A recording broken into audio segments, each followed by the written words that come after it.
Hello, everyone, and welcome to this week's episode of Hotline League. It is Finals Edition. Yes, that's right. After 4 weeks, and then a 2-week break, and then 2 weeks, and then playoffs, and a Sunday that we had off because of Valorant, we're now ready to have LCS Finals this Easter on Sunday. It's exciting. What if you had to ask what was more important, VCT Finals or Easter? In a North American audience, and which one should you skip a day for? It would be VCT. All right, we've got some really exciting stuff to talk about tonight's episode. We've got a very exciting guest as well as we preview the finals weekend. But first off, let me introduce my co-host, none other than Cubby. How's it going, Cubby? I'm good. It's been a fun day. I've been going through some VODs. I got through the FlyQuest C9 series, and Travis, I know you and Mark used to talk a lot about media on here. I have been catching up with a couple shows. Notably, I wanted to ask you, were you a fan growing up of the X-Men 97 comics at all? No, but my good friend Damien is like super. What you said, comic, but it was a cartoon. It was a show. Right? Yes, It was a comic run. They turned into a show, and they revived it, and it was like really good growing up. So I'm gonna watch the reboot, and so far, it's promising. So I saw a TikTok that supposedly people are upset that Cyclops looks gay. This is fine to me. Yeah, this is the outrage that comics fans have. Is they're like, well, his outfit is now more effeminate than it needed to be, or something like that. It's just a very, very important thing. People get really upset about these things. Yeah, but it's setting up a good story. Also, I started Shogun, which I highly recommend. Gotcha. That it looks really good. I'm throwing that out there, Travis. So I'm trying to catch up on the media here. Oh, sorry. Prove on that. That show is good. I like it a lot. Let's go, Bwipo. I like that. Okay. Twitch chat is informing me it was actually Gambit, not Cyclops. My apologies. Yeah, I've thought about getting into Shogun, but it doesn't have. It's like Game of Thrones without the fantasy. And the thing that was most interesting to me about Game of Thrones was the fantasy elements, and then they just never delivered on the fantasy elements.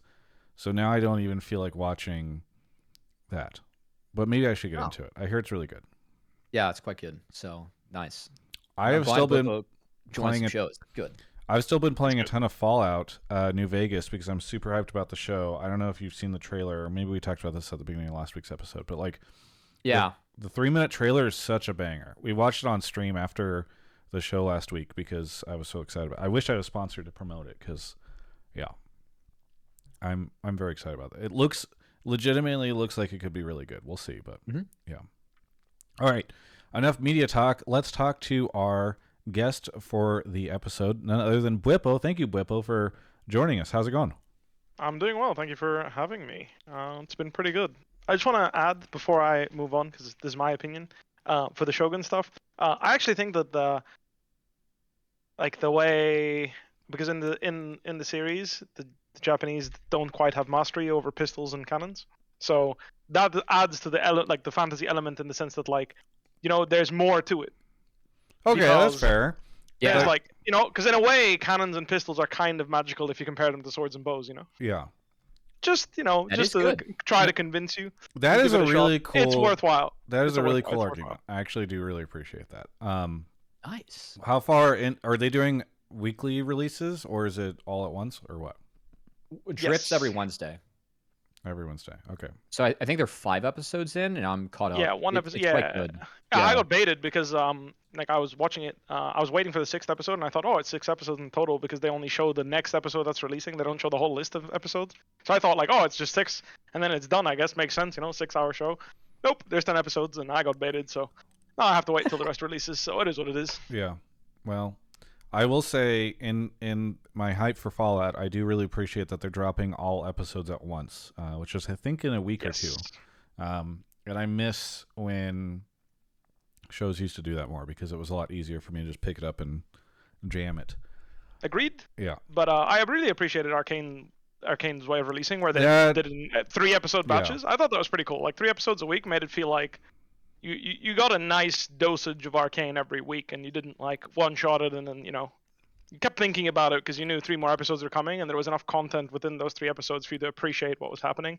that was my experience, at least. I actually quite appreciated that format. No, I think that is actually kind of a best of both worlds too, because I do think it's really tough because whenever a show, especially if it's like 10 episodes long, it just slowly keeps dropping.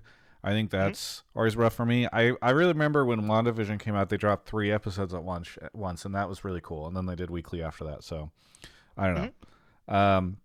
Either way, let's talk about League of Legends competitive. So you had a really exciting weekend, and I love that you're doing the show now after doing pros. This is what Hotline League is becoming. We're just always picking the same people as pros picks. But what was this weekend like for you? Because obviously a pretty explosive series. I think a lot of people expected that to be much closer. You famously called the other team NPCs. So what was this experience like? Reflecting on it a couple days later. For me, I mean, I did call Jojo NPC during the game because he forgot where I was. Like, he had absolutely no object permanence when it came to my positioning. And then I called Fudge one because I just genuinely, I don't know, there was I couldn't feel much intent from his gameplay, Yeah. And the reason why, I actually held him in quite high regard, because in 2022 summer when I played against him, he was like that for most of the summer split, the majority of the split, and then suddenly, playoffs came around and he started playing extremely well, counterpicking everyone with Fiora. You banned Fiora, he'd pick Aurelia, and it just kind of shit on you, and it made me go oh shit, I guess this is why people rate him, Yeah. And I expected that fully this year. Yeah. Except he never came, and he just kind of got shit on in peace, he just made peace with the fact that he would counterpick me and not really get any advantage, and I don't know, it was weird, he had matchups where he could at least try to squeeze, you know what I mean? Even if I can withstand the matchup and still play it fine, at least he can show me the intent of trying to get ahead, if that makes sense. Right. Yeah. I think a lot of people that play League can relate to this. I'm just gonna finish my point, but when you're playing in someone that's trying to stop you from getting a lead, and someone that just lets you do whatever you want. You want to recall, he'll let you recall. You want to crash the wave, he'll let you crash the wave. You want to move and contest grubs or whatever, he won't even try to stop you. And that's kind of how it felt playing against Fudge, and it was really weird because that's not what I expected at all from him from playoffs. Yeah. Yeah, I mean, I was going through the tape earlier. I'm actually kind of curious, at least in game 3, especially as the Olaf,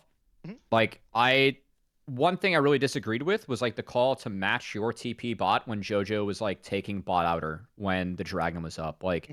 And I'm kind of also wondering the Olaf build, because I've seen a lot of Olaf get played in our Challengers League, and I think that build for me isn't the strongest for Olaf. So I'm kind of curious in that game specifically, if you have any thoughts. Do you play it because you're a really good Olaf player yourself? I don't want to give too much away on the build, Yeah. but I will say I do think that build is basically when you go Ravenous Hydra, it doesn't scale into the 5v5s. All of its value is that you can regain health very quickly on the sideline, right?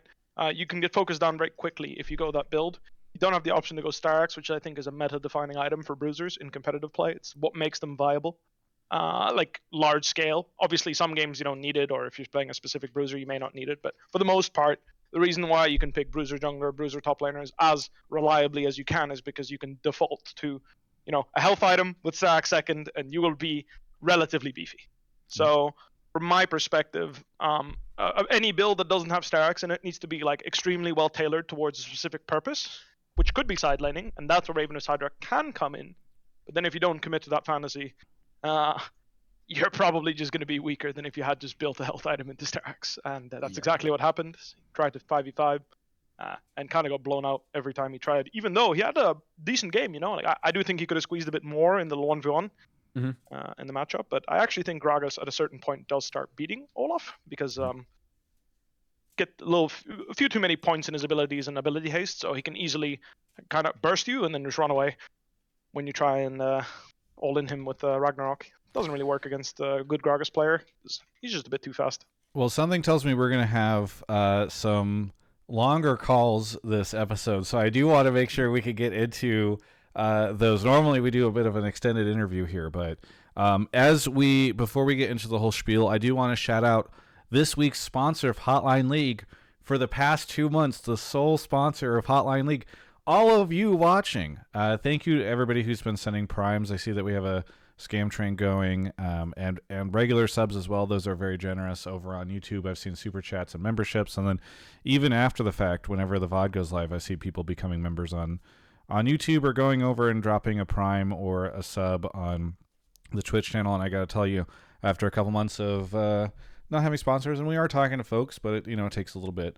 It is really appreciated, all the support that you all give. So thank you to all of you for sponsoring the show. Yes, you listening right now, you are a sponsor of the show. All right, Cubby, do you want to give a spiel on how this whole thing works? Yeah, sure thing. I mean, we're lucky to be joined by Bwipo today. So if you guys want to ask him any questions, you can join the Discord, discord.gg/Travis, or also I'll throw it up here in the Twitch chat at least, so you guys can have the link to it. Put your take in at me. If it's good, I'll pull you into the waiting room. We already have 3 callers right now. And I think takes for this week, Travis, I mean, probably mostly going to be biased towards what's happening in playoffs in terms of like this past week, teams that got cut, anything that's Bwipo specific, or also just finals and the top 3 coming up. It's a really big week because we're going to find out not only who wins LCS, but also the C9 TL matchup, who goes to MSI and joins these guys. Yeah, I think that will be the episode, and indeed we're going to be mostly focusing on playoffs and finals, and even just, I think Riot has announced some of the stuff that they're doing for finals. I'm sure we can have a conversation about that. There's a whole bunch to get into. A retrospective on 100T. I mean, I know we want to be very forward-looking, but NRG I'd love I'd love to sort of get folks' vibes on all of that. So I have some choice words. Yeah. All right. Well. All right. Well, someone ask about NRG then. Yeah. If anybody has anything, I mean, NRG was out last week already, right? So, unless my the 100 Thieves NRG match was Friday, and then these guys played Saturday, so that's new. Or my bad. The TL 100 Thieves match. Yeah. TL, you're right. NRG was Thieves. out. Yeah. My bad. No. You're good. You're good. It's really weird because they had like the Friday Saturday schedule instead of the Saturday Sunday schedule, and so my brain is kind of melting on. Timelines. Like me and Kobe both woke up on Sunday and thought it was Monday. It's just it's a weird weird schedule. Riot, they won't say that Valorant is the golden child, but when they prioritize Valorant over God himself, I think that kind of gives it away. True. Coming up. So, true. Yeah, that's something else. But yeah. Regardless, I got a couple calls, so I want me to grab the first one. Go for it. I just want to add on, like, I don't mind them prioritizing Valorant though. Like, I feel like a lot of people have a problem with that, but like, I don't see the problem. Like, what's wrong with them celebrating an esport that's younger? They obviously want to put more into it. It is more popular right now, so. I think it's frustrating because they could have run it at this, like, I don't think it needed to be an either or, right? Like, Valorant could have been on and then LCS could have started. I don't actually think there's probably as much overlap. Like, I get why maybe we're in the storage closet or whatever, but whatever. But it is. I don't think. Oh my God, I'm going to say this again. It's going to piss off people. Sense, just say it. Dude, Cubby, did you see? So last week at the start of the show, I made a throwaway comment about why I felt like the having finals on Easter is a bit overblown because there's a lot of people that feel very strongly about this. And one of the first comments, which I guess makes sense because it was the start of the show, that I saw on the VOD was people getting very unhappy with me about this. So then it turned into a giant chain where like, somebody was like, well, nobody watches sports on Easter, and then I linked something and they're like, there's a paywall there, and it was very funny. But I do think that, like, regardless I do think the Easter thing is kind of overblown. I just do find it very funny that they're like, well, finals could be on top of this like national holiday, but semifinals can't share a space with like VC. That is just very funny to me. Yeah. Sure. I mean, yeah, I get it. I mean, at the end of the day, my perspective is pretty simple. I'm just grateful I get to play professionally, So for me, if they tell me I don't get to play that week because there's something else going on there, I'm happy for those people because from my perspective, I ultimately, I am just another pro player, right? So I want the VCT people to have as much success as possible, as much as I get to do it because I love what I do, and I'm sure that the pro players playing VCT absolutely love their job. So the more success I can give them, the better, because I do think we're quite established as an ecosystem. I don't know for sure though, because obviously, like, I'm not on the business side, but to me, given our little brothers over at VCT some help to guarantee they succeed is just a positive. But that's how I view it. I wish I had that mentality. I feel like we need the help right now. Maybe, yeah. Yeah, that's how I'm. Maybe, yeah. LCS, we take a lot of hits, I think, and so that's. I'd love Fair to enough, see yeah. the support. Makes there. sense. But no, I hear you, and I do appreciate the positivity because I do think that. I don't know. It's funny because Riot, I think, gets annoyed that. It is just funny to me because they tend to be very covert about, or not very subtle about it. Mm-hmm. And I wish they'd just come out and say it, right? Like, hey, everyone, Yeah. VCT's on Sunday. Be sure to tune in. We're taking the week off to highlight that. Instead, they're kind of like, it's Friday and Saturday, and yeah, we'll see you all next week. And it feels like this kind of weird thing where they act as though they don't want to acknowledge it or something. I don't know. It's just kind of weird. Yeah, fair enough. All right, whatever. We're getting off topic. Let's hop on to the calls, Cubby, if you want to go do that. Let's see. Thank you to Tennis Guru for the tier 3 sub. Really appreciate it. That is very helpful during esports winter. Browy, thank you for the 6 months. A Crafty Canadian gift a sub. Postman Diablo. We got Bmore, Stizzleswick, PP Doc. Oh, Stizzleswick with the 1 year. Thank you. We got some more, but we got our first caller here. It's none other than Rico Suave. Rico, what do you want to talk about on the show tonight? Hey everybody. What I want to talk about is relating to the pros episode. And really quickly, remind everybody where you're calling from. I'm calling from New Rochelle, New York. Yes, I mean I know because you've been calling it forever, but I realized I forgot to ask this because it's a knowledge thing to me. Sorry. So the pros episode, go ahead. Yes. So when I was listening to it, the conversation you and Aspire kind of pretty much brought up was there should be like a definitive leader or co-leaders in the team to kind of like give a team an identity or a certain game style. So this kind of came to my head is this ideology kind of this kind of ideology, if it's not being given to the team, you think it would fail? Like, your time doing TL kind of looked like a super team. And a lot of questions were asked is Eagles going to collide with each other? And when you have like a leader in a team, does it mean that the coach kind of have more of a backseat type of role? I mean, first things first is I think hierarchy within a team is like a mandatory thing that one must establish. There's always going to be the best players on a team and the worst players, right? Even in the best team in the world, there's going to be a best player and a worst player at any given time, and that can change based on performance. But one has to accept that this is the truth. So, knowing that there's a best player and a worst player, assigning responsibility to the best player, the most responsibility to the best player, and the least to the worst player just naturally makes sense, right? And yet, people shy away from that in the notion of within a team, one must always have the ability to assign equal amounts of responsibility to every single player at any given time. And while that is a beautiful fantasy, the reason that that's a fantasy is because the flexibility a team and individual players need to be able to display is simply much harder than always being the guy playing weak side or always being the guy carrying. Would Doublelift be as good as he was if he was constantly changing his responsibility within the teams that he was on, compared to he goes to a team, you play around him. He goes to a different team, you play around him. You know what I mean? That is the question one has to think about. And I think the answer is very, very simple. If you have great players and you hire them, you should have them do what made them great. Full stop. Okay, I kind of have a follow-up question. I know that sometimes, like, even the best players, they don't want to take that leadership role, and you have certain teams bringing in a certain player because they have shot call capabilities. Sorry, what's oh, go ahead. What's the question there? Yeah. Yeah. The question is, I mean, wouldn't your ideology kind of be, I guess, be pressed against or like challenged if the best player doesn't want to be the leader to kind of like give the definitive role? And I mean, yeah, more to shot caller? I mean, obviously, like, there's a lot of nuance in the sense of like, is the best player the leader? Is the worst player the leader? Like, it just depends on what you're good at. Like, if you were, like, let's say, TL 2022, right? Very good example. Bjergsen made his career being like a team leader. He would get his team to play it together and play the same game, and he would carry them. That's as far as I understand it. That's why he was so valued, right?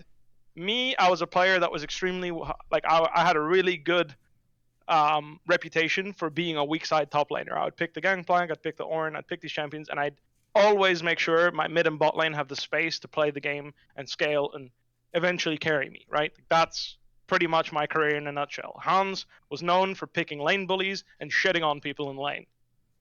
Point is, that roster had a defined style to play and win, and the fact that we were not satisfied with that and wanted to get more out of that roster, which is topside should be able to carry and Hans should be able to, play, like basically play weak side and have me carry. And I think that putting the responsibility on me to carry instead of obviously Bjergsen and Hans Sama was what made that team not as successful, because as much as people think that getting carried is easy, knowing how to make someone else on your team excel and consistently being able to provide them resources so that they can play as freely as possible requires a lot of skill. You need to be able to understand what your teammate wants to do as well as he does, because you need to be there to support him on the same timings. And to come to your question, simply leadership is defined, or who takes leadership in a team is defined by the person that has the best view of what the team should do together in that moment. So in our team, that's Inspired. I think he has the best way of looking at the game, and I think he's really heads up with when it comes to like making split-second decision making within the game, and that's why we follow his calls. I do think that within I don't know, it's like everyone always talks about leadership as if it's one guy. Like leadership in LoL esports, in my experience, is never one guy. That's a great point. It's simply the guy that has.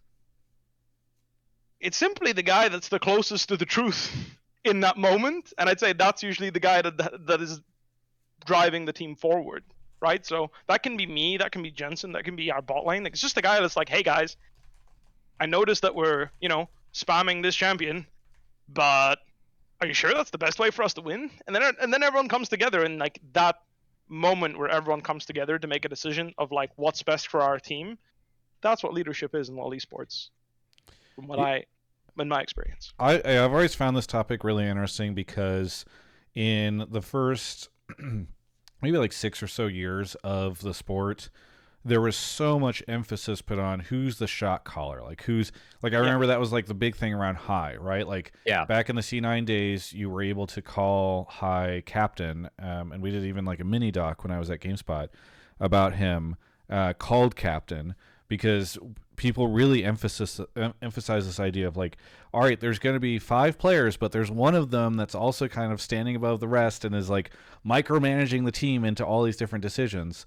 And then at a certain point in time, and I don't know if it was because that was never the way it was done and everybody just had a misconception, or if there was like a pivot in philosophy around how the game should be played at a pro level, everybody started to go like, well, like, we don't really have a shot caller. Like, somebody maybe makes more calls early game, somebody makes more calls late game, or like we kind of trade off or whatever. You'd sometimes hear about people who would like talk too much and be too like try to be too controlling during the game.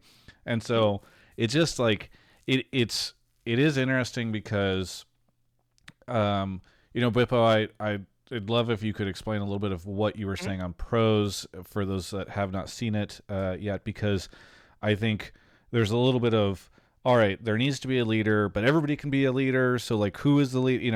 I'd love to get a little bit of how you kind of delineate those things. So like I mentioned, Inspired, in my opinion, is our team leader / team captain, if I had to assign the role. But what makes him a great team captain / team leader is the fact that he picks up extremely quickly on when people on their intent. So for example, many times in the split, you've seen me not immediately TP down for a Drake and go get a tier 2 or a tier 1. Like I'm split pushing, trying to get a big lead, and he immediately picks up on that and changes the plan on the spot. And my point is he's able to absorb the information from everyone and the intents of everyone playing the game very quickly and adjust the game plan catered to what everyone wants to accomplish in that game. That is, in my opinion, what a great team captain / team leader is. A player that is simply telling everyone what to do and not listening to their point of view within the game or their emotional state, in my opinion, is not a good team captain / team leader. So and is it's very FlyQuest easy. one of Go the ahead, Dale. older teams where like, or it, sort of in that style where like Inspired is the quote unquote shot caller of the team and is the captain for FlyQuest? Yeah, in a way, but like I said, like whenever I'm like, I don't really like this angle, I'd prefer to go side lane here, or Jensen's like, I think I should go side lane here and continue to farm a little bit, he'll very quickly change the plan to what that person wants to do. So you know what I mean? Like, it's not like he's running a one-man show, you know? Yeah. He's making sure that he's listening to the intents of his players, right? Like, it's rare that Maso and Busio are able to communicate very clearly what they want to accomplish in the game, because I think they just don't have that. I guess like I don't know, like I don't think it's like they're capable. They haven't really done it often, but very very consistently when I've called like not convinced I can carry this fight yet, and it looks kind of sketchy. Like I'm not saying that. I'm simply saying I want to play for tier 1 first, and that is me saying like this team fight looks kind of sketchy. I think we can possibly lose. Inspired will listen to me, hear what I'm saying, and then he will make a decision based on that information. Yeah.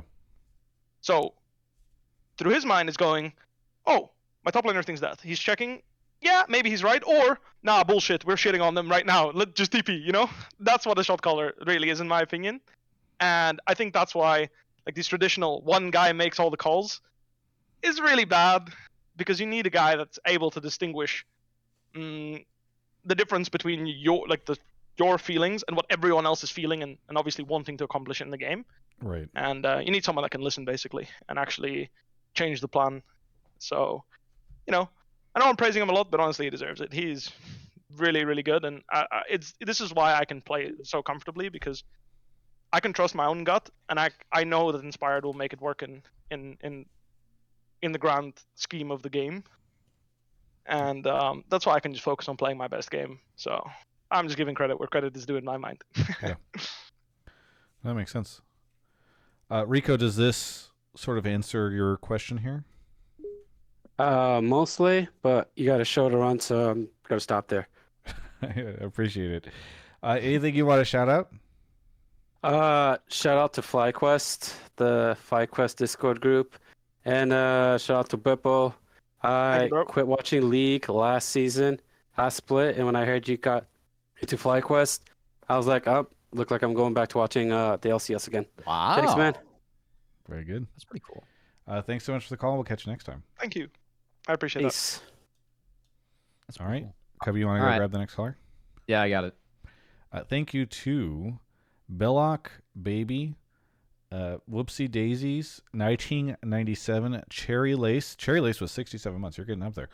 LOL Globus, Reggie, King with 2 G's, George Bull, Jay Schroed, Pilgrim Panda, and Perchy99. Thank you all for the subs. We got our next caller here. Caller, what's your name and where are you calling from? Hello, hello. This is eBraum from Fort Lauderdale, Florida. And what do you want to talk about on the show? Yeah, so my take is, even coming in as a C9 fan, I think they are going to get swept by TL this weekend, and I think TL is going to carry it into a win over FlyQuest in the finals as well. Interesting. All right. Why do you feel this way? All right, so again, as a C9 fan, seeing them just coming in consistently feels like without a game plan, without worrying about how the other team is going to play, worrying a little bit too much on their own mechanics. It feels a little bit weird, but also TL's been doing quite well. I mean, they did really well in their series against FlyQuest, and they've only been doing well in the playoffs, so I think they can keep it on going. I just don't see how C9 can beat them this weekend, honestly. Yeah. Mm-hmm. Cubby, I don't know if you want to dive in here. I mean, I gotta be honest, like, I know that last week we had a lot of calls like, oh, like C9 3-0'd 100 Thieves, like they're back, like they're gonna be fine. And I really don't feel like 100 Thieves like showed up at their best that day. Like I felt like their drafts were a tad disrespectful to like how well C9 lanes, and like there were just some games to me in that series that were over pretty quickly that led to the C9 3-0. And at least for like C9 versus FlyQuest, I mean, part of me saw a return to form for C9, at least like Like for me, like this team, like games 2 and 3, like for me, they picked out drafts that like are trying to play 3 lanes, but Gragas like completely screws over the drafts like they're trying to play, in my opinion. I feel like they needed to deny Bwipo Gragas, and then they just didn't commit to playing 3 lanes. Like I saw so many fights in those 3 games that they opted in like taking a front to back fight against like the Karma Senna Hui, and I'm just like, you cannot win fights like this. Or like when you're playing out like Yone Olaf, like for me, like you have to at least try and play out 3 lanes and have a pushing side to like create any sort of angle. And I didn't feel like you guys were pressured like that, Bwipo. I don't know like what your thoughts are, but like for me, I'm really concerned because I feel like sometimes C9 like on deploys, like they just will drop sides in comps where they cannot drop sides, and then they just end up having no pressure against you guys. And it's really weird to see this like happen a lot with C9. I mean, I don't know. Like, I'm not gonna talk too much strategy because I don't want to give away too much. Yeah, but yeah, yeah. I will say that JoJo's forehead was firmly pressed underneath Jensen and Inspired's boot. He could not breathe. That Like too. I just think that they played so like really damn well around JoJo. Made sure he couldn't breathe. Yeah. C9 support jungle did jack shit to help him. I think he played fine. Obviously, when it comes to macro, I don't want to talk about it too much because we do have the best of 5 to play, so I don't want to imply too much. But I simply think that there was no pressure whatsoever coming from Fudge, Blabber, and Vulcan in the best of 5 we played. They played awfully. Berserker's team 5 positioning was not good enough. Simply, need to be better than that. And as a result, I actually think JoJo was probably. He just tried. Like, he really tried, and I think that's what made him look so damn weak, is because he simply didn't know what else to do, you know?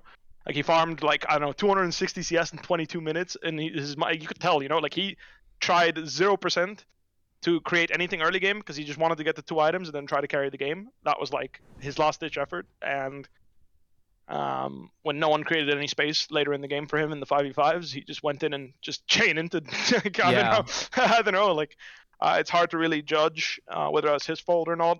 Obviously, I have my opinions on every individual situation, but as an overall theme, in the best of 5, I just felt like their top support in jungle were creating absolutely zero. Yeah. And those players should be more than capable of doing that. So if they can't get their shit together after the second wake-up call they get, because I feel like regular season was the first wake-up call, them losing to us is the second wake-up call, they will lose to TL. However, they have very strong individual players, and they are very capable of waking up and actually playing well. Whether they will or won't, I don't know. Cubby, is this our retrospective call on the FlyQuest C9 match, or do we have another call that's specific to it? Not yet, but I'm sure like we could take one. Like we can make it this. I think it's fine to talk about it now because we're kind of already in it. I just wanted to make sure that we didn't go too far down the road if we had somebody who's calling in to be like, that was a fluke. I was going to ask you, Bwipo, like, were you surprised by how that match went down? Because it I think for a lot of fans now, I mean, I'll speak for myself, like, it's hard not to imagine that you all are shoo-ins for summer or for spring final winner champions, right? Like, Team Liquid has kind of been swimming back up after kind of a middling regular season. C9, I think a lot of people are like, oh yeah, they're back, baby, you know, and then just that match happens, and 100 Thieves obviously is out, but like they were the team that was kind of going back and forth with you all contesting for that position. So it's I don't know, it's are you surprised to find yourself in a position after this weekend where it feels as though you all are the heavy favorites for the split? I'll break that down in 2 parts. I think TL, also to comment on the caller coming in saying TL is going to win it all. I think TL is a team that plays very quickly, and within playing quickly, they're creative on when they base and when they stay on the map. So often fast teams will like open out one side, play fast, and then recall, right? Play on the other side, go again. TL actually likes sticking around and making another play off the first play they make. So it's easy to make mistakes when you assume, oh, they're basing, I'm going to push this wave. Core JJ them to show up on your screen, and you're like, oh, fuck. I'm dead.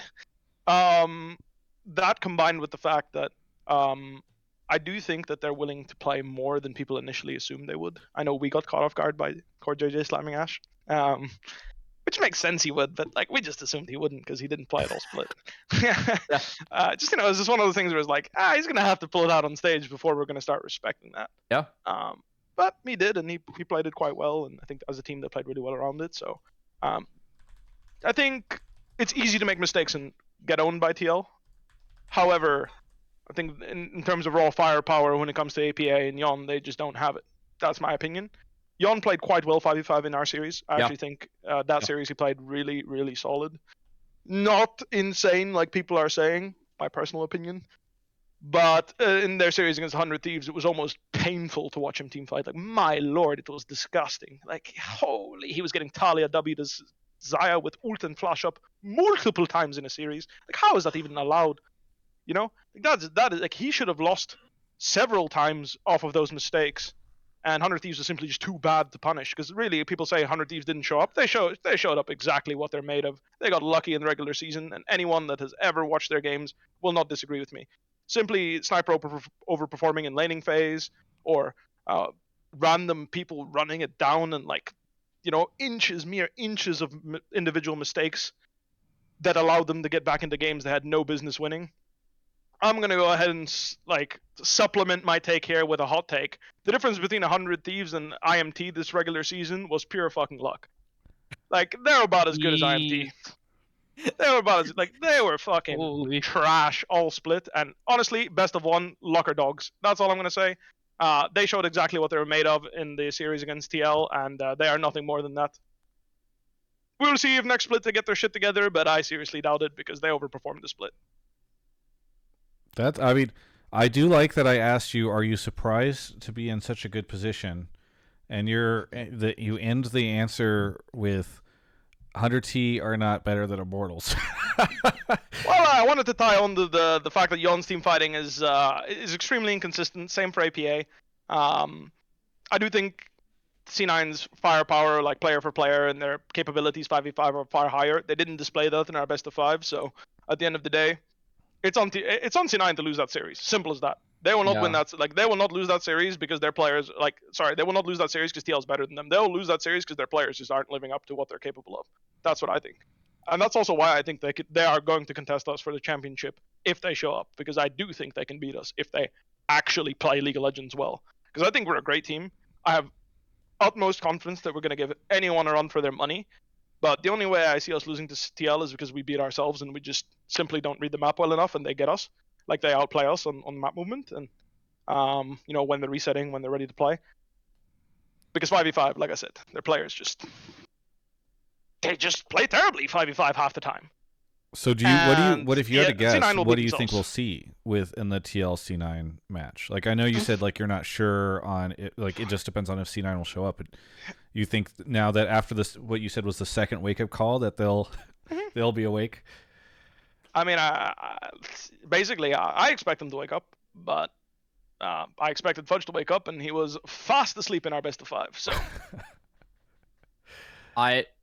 Honestly, I really agree with what Jensen said, where it's like if that C9 shows up, it's hard to say that like they'll be like beat you guys in finals, because like I feel the same way. Like I know that you don't want to go into as much like how they played map, but like that team, I think played map really poorly against you guys on like multiple different scenarios. Like even like game 2, like the Karma mid, like you guys found 2 winning sides. You got like the right matchup. You ended up like shifting Karma into Rumble and getting out of like the Yone matchup. Like Yone hates facing Gragas. Like C9 read that really poorly. I think that like got you guys like some really good leads like from like the mid game, and I mean there are so many examples like Berserker kiting up in like one big fight as Callista game 1 just made no sense, and Inspired got like the triple kick where the rest of the team was stuck around that big new wall around mid outer of like that. Like for me, like these are moments where it's like I know I saw so many people like really going hard on like Fudge and Blabber for that series, but also like think of last year if there were 2 games where Berserker ended 8-3 on Callista, and then also had 5 kills as Zeri 14 minutes. What are the results of those C9 games?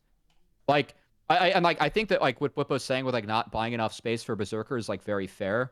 Like the kick that Inspired got the first one in game 3, like Vulcan comboed you with Zanya's Bwipo. Like he's got a combo Lee Sin. No one marked Lee Sin. Inspired got to miss a Q, sit there and then like go look like Pele like on the kick, you know? Like I have no idea how the fuck that happened, right? I mean, I know exactly why that happened. Like classic Gragas is body slamming into your face. Like that skin is disgusting. Yeah, bro. Like, you might it triggers the shit out of you. Like you have to go on him. Like I was like really, Yeah. like especially because like I completely blundered my last engage. So like I was already in their heads. Like classic Gragas was already 2 games in. Like I knew enemy team was really mad at me. So I had a feeling they would like run it down on me, and like that's why I body slammed in. But Yeah. also I just bought my Seeker's Arm Guard, so I was like, if these guys don't press tab, they will combo in on me here. Yep. Because I came off of base with the item, and I just had a good feeling about like them like trying to one shot me, assuming that I had nothing left in the tank. Yeah. But I mean, it worked out. it worked out beautifully. But It yeah, did, I it agree with did. you. I agree with you fundamentally. I also will Yeah. say that I don't think Berserker played that well. Yeah, he definitely I'm can pull with out you. more weight. He can pull Yeah. more weight for sure. Yeah, I'm with you.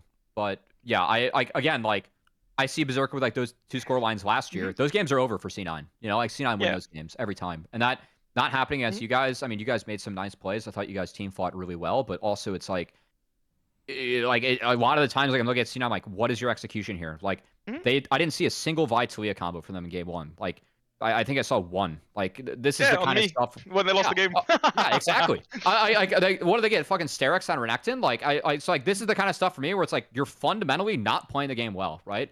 So I don't know. I feel like it's really like the C9 like just didn't show up, and I favor TL in the next series because I actually think that like TL, even if they do have a bad day like you're describing, Bwipo, they at least know how to play map. Like I think Core, Umti, and Impact like actually do play off each other rather well. And while I think APA does struggle in team fights, something that APA like never really got enough credit for, especially last year, that this guy was a rookie and like wasn't egregiously terrible on map in a team where he didn't speak the same language as everyone else. Like I actually think APA like does know like how to actually play map with his team. And if him and Yon can, you know, kind of step up the way they have been to like be enough, then yeah, I do think that you guys get to beat them in finals. But I don't know, man. The C9, like I watched that game and like I'm kind of with you. Like there was minimal pressure. Like I mean, I don't know. against TL, our matchup against TL, I think that like multiple times either me or bot lane were like in really bad situations just It was from a blur. poor play. It was just like terrible play. I died level 2 to a rumble like a complete bot. Well, you My started bot W lane to got kill the rolled ward. by like Ash or something. Yeah. Like I said, like we didn't actually think he would slam it. He slams it, makes us suffer. You know what I mean? Like I Yeah. think given our learnings from last series, they will not give us a hard time.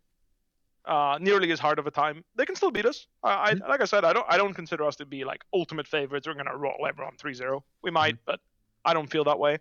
I'm simply focused on making sure I play my own game. I'm good in the game, and I feel like together, with how well Jensen's been playing pretty much the entire split into playoffs, me, him, and Inspired are going to be really, really hard to topple in mid game, and I think Buzjan and Mauso have been like really consistent in contributing to the game. I do think they've had some tough positions to play from, and you know they've gotten outperformed by enemy bot lane.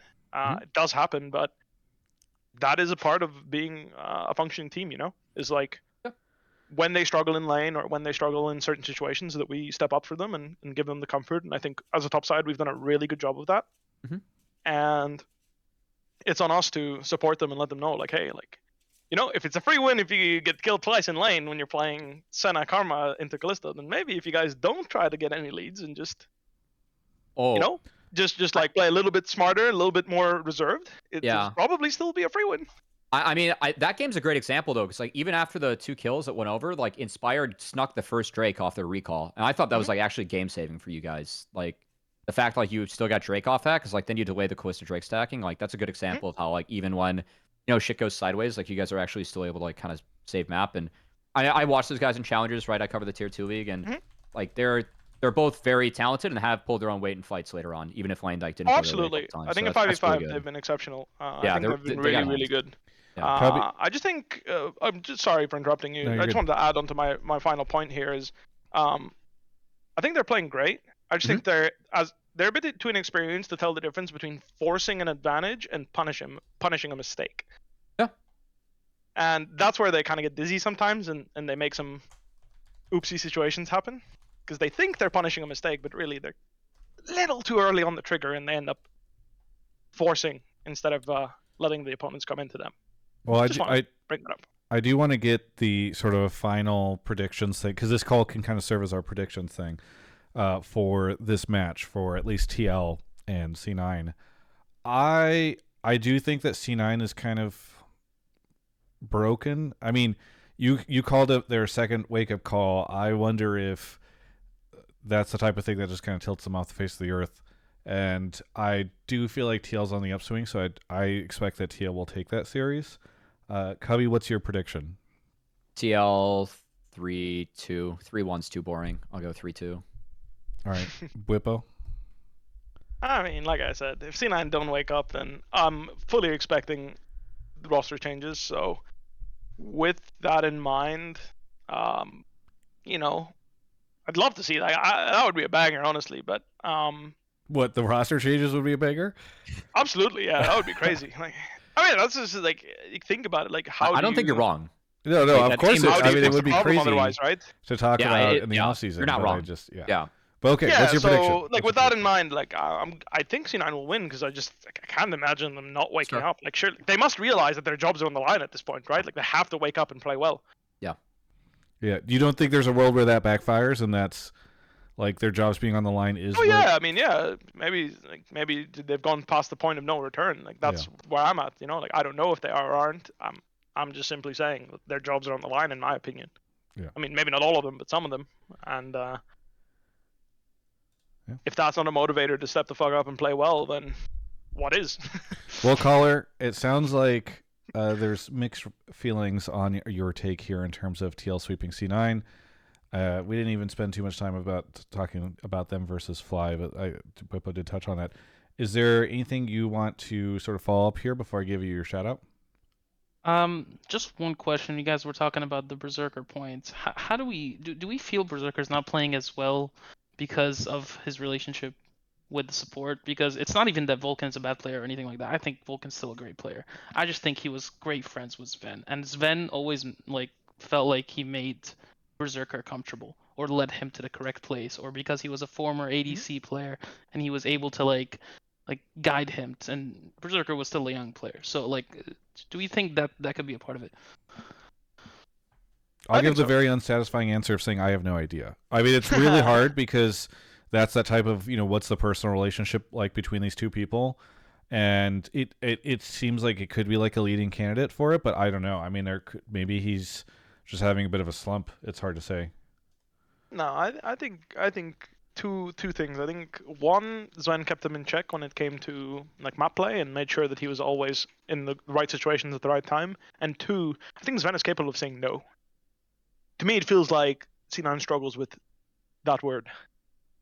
Like when the fight doesn't look good, I think Blabber is the type of player you have to reel in. And if you don't have teammates that are capable of reeling him in, he will create situations that are hard to play. And I'm not saying their players aren't capable of outplaying those situations. Rather, to me, Zven seemed like the type of player that would say no to Blabber and make sure he waits for a better. Yeah, but we're talking about Berserker, right? Not just Blabber. I don't know. I mean, not really. I don't think Berserker's ever been the player that started things on C9. Like, I know. think of him I'm just getting bringing it back to the Zeri Pentacles and caller's stuff, like, question, right? Which is like, is Berserker slump because of the support diff in bot lane?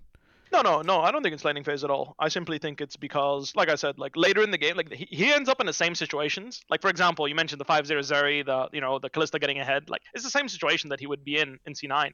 Maybe even better than he would be in C9. But Zven would say no to bad team fights, bad situations for Berserker, and he would make sure C9 waits for the right opportunities so that Berserker would carry harder and actually profit from that. Do you know what I mean? So, like, I don't think Berserker's playing much worse individually. It's just that he's accepting to play worse conditions for him to carry because no one's telling Blabber no. Or whoever's engaging. Like, Jojo seems like the type of guy that's like very easy for him to get him to agree to just fucking send it, right? Like just pick a fight and he'll join it, Same for Vulcan. Like, I don't know for sure, but that's like the vibe I get. Fudge, like, I mean, yeah, my opinion of him. He'll just do it. Like, he'll just like clock in, It's like, yeah, this is my job. I'm getting in there. All right, caller. So yeah, that's my opinion. I think Berserker's performance is worse because people are making him play situations that are worse than would be in the past for C9. There you go. Anything you want to shout out here at the end, caller? Yeah, first of all, shout out to Bwipo. Thank you for coming to NA. Thank you, sir. It's been very fun having you, man. Thank you. Travis, it's always great, even though I don't agree with all of your takes. You're a great presence in the League community, and we always have you. And please get Covey on LCS. This man's an amazing caster. I mean, Also, Numi. Of Numi the does so much work in this community, guys. We need to shout out Numi. shout out Numi first off, but of the two Hotline League hosts from last year, you're asking the wrong person to get Cubby on True. the LCS. You need to talk to the other That's one. fire, Cubby. Yeah. Thanks so much for the call, and we'll catch you next time. Have a good one, guys. Yeah. All right. We can take another caller here, I think, in a second, as Cubby goes off. I do want to mention, by the way, YouTube officially crushing Twitch viewership. It's so crazy. When we first started streaming on YouTube maybe 3 months ago or something like that, YouTube would get maybe half of what Twitch was getting.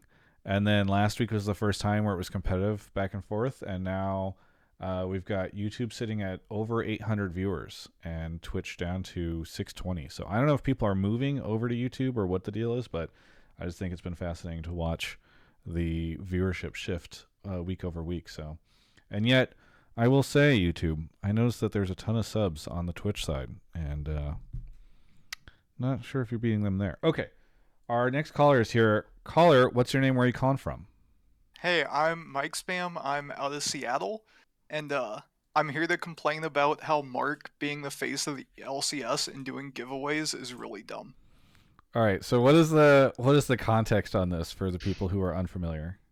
Okay, so the other day, LCS official tweeted out their latest update from the commissioner, which is this straight to camera video series they've been doing with Mark, where he talks about important LCS updates, like telling you what the patch they'll be played on is, if Smolder's available, and that's it.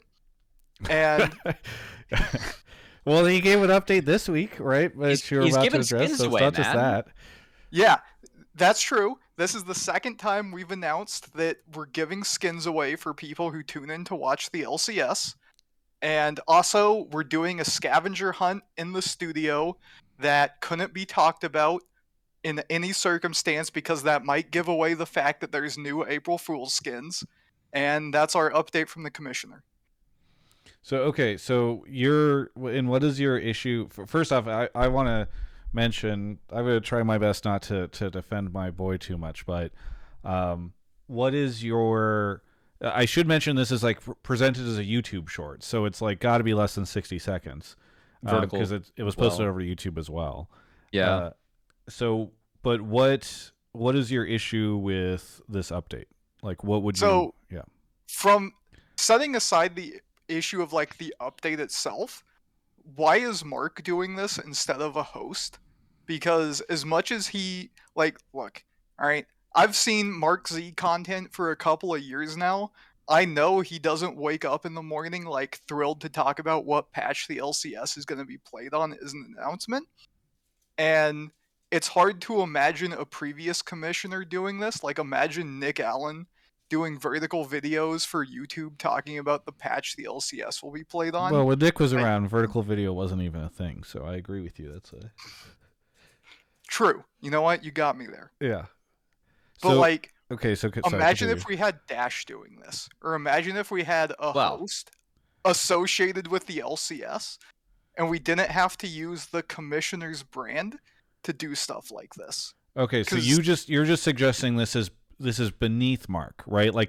It sounds like what you're saying is Mark's sort of presence as the face of the sport of the league should be saved for hey everyone, we're making these format changes, or we are going to announce this ruling against a team, not necessarily hey everyone, here's the update for this week.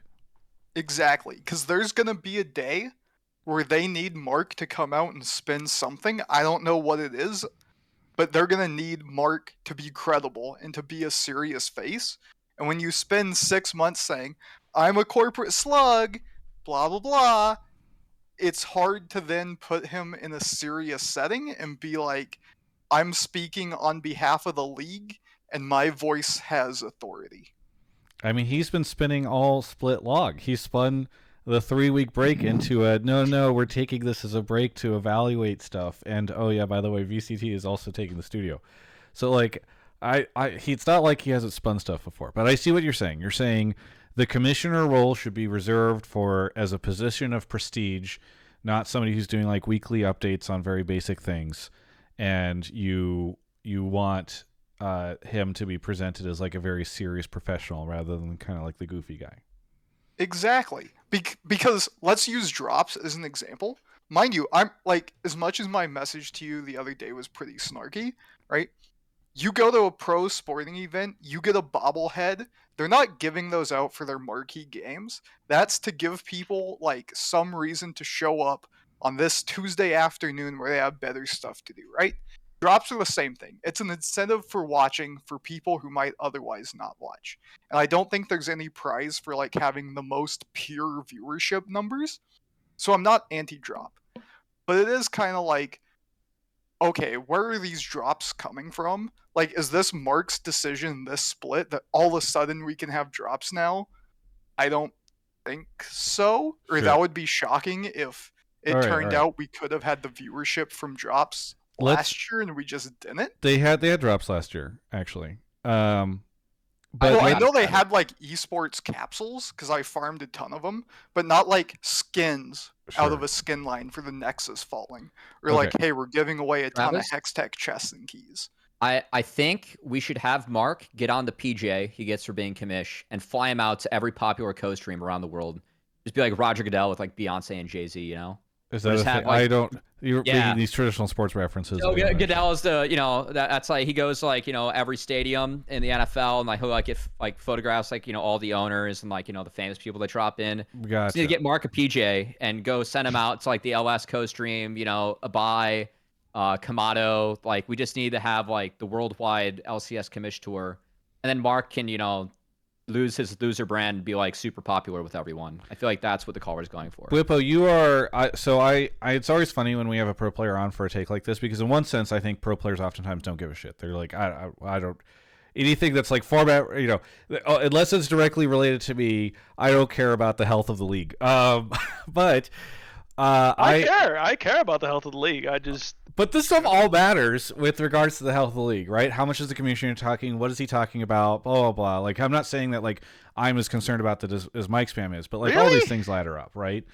People like, I mean, I'm honestly shocked that like people even give a shit. Like, dude, Mark could say anything he wants. Like, it couldn't make me more or less interested in league if he tried. Well, and that's kind of my point, too, is because you are somebody who I think very much values communication compared to some of your colleagues, as evidenced by your presence on the show and the length of your answers. And so I am curious, you know, what you just don't care. You're like, let Mark go out there and say whatever he wants. It's not relevant. No, I mean, he's obviously the person that should be delivering important news about the LCS, like bad or good. But everything in between is like, do you really think Mark's like, all right, guys, let's get the camera on me here. Let's make sure everyone knows that we're giving out free skins. I doubt it, you know? Like, I think it was just like, all right, do we have budget for a host? No. Let's Mark do it. He has a brand. People like him. Let's have him do it. It's really that simple. It's just practical, you know? Like, at the end of the day, like, should we really be hiring a host to break news to people? No. Yeah. And obviously, would it be great to have a host? Would we want to have Dash back? Abso-fucking-lutely, but clearly not an option, so that's life, you know? That's the way I see it, you know? It's that simple. I just don't see the whole idea of, like, making it sound like not having a host is not a financial decision, because it clearly is. Like, it's not like they brought on extra talent that isn't the host. They simply just cut talent. And at the end of the day, if they feel like they need to cut talent in order to make ends meet, that's the end of that. And I get that, you know, being sad about it is great, but having Mark do content that a host would normally do because we no longer have a host just seems reasonable to me.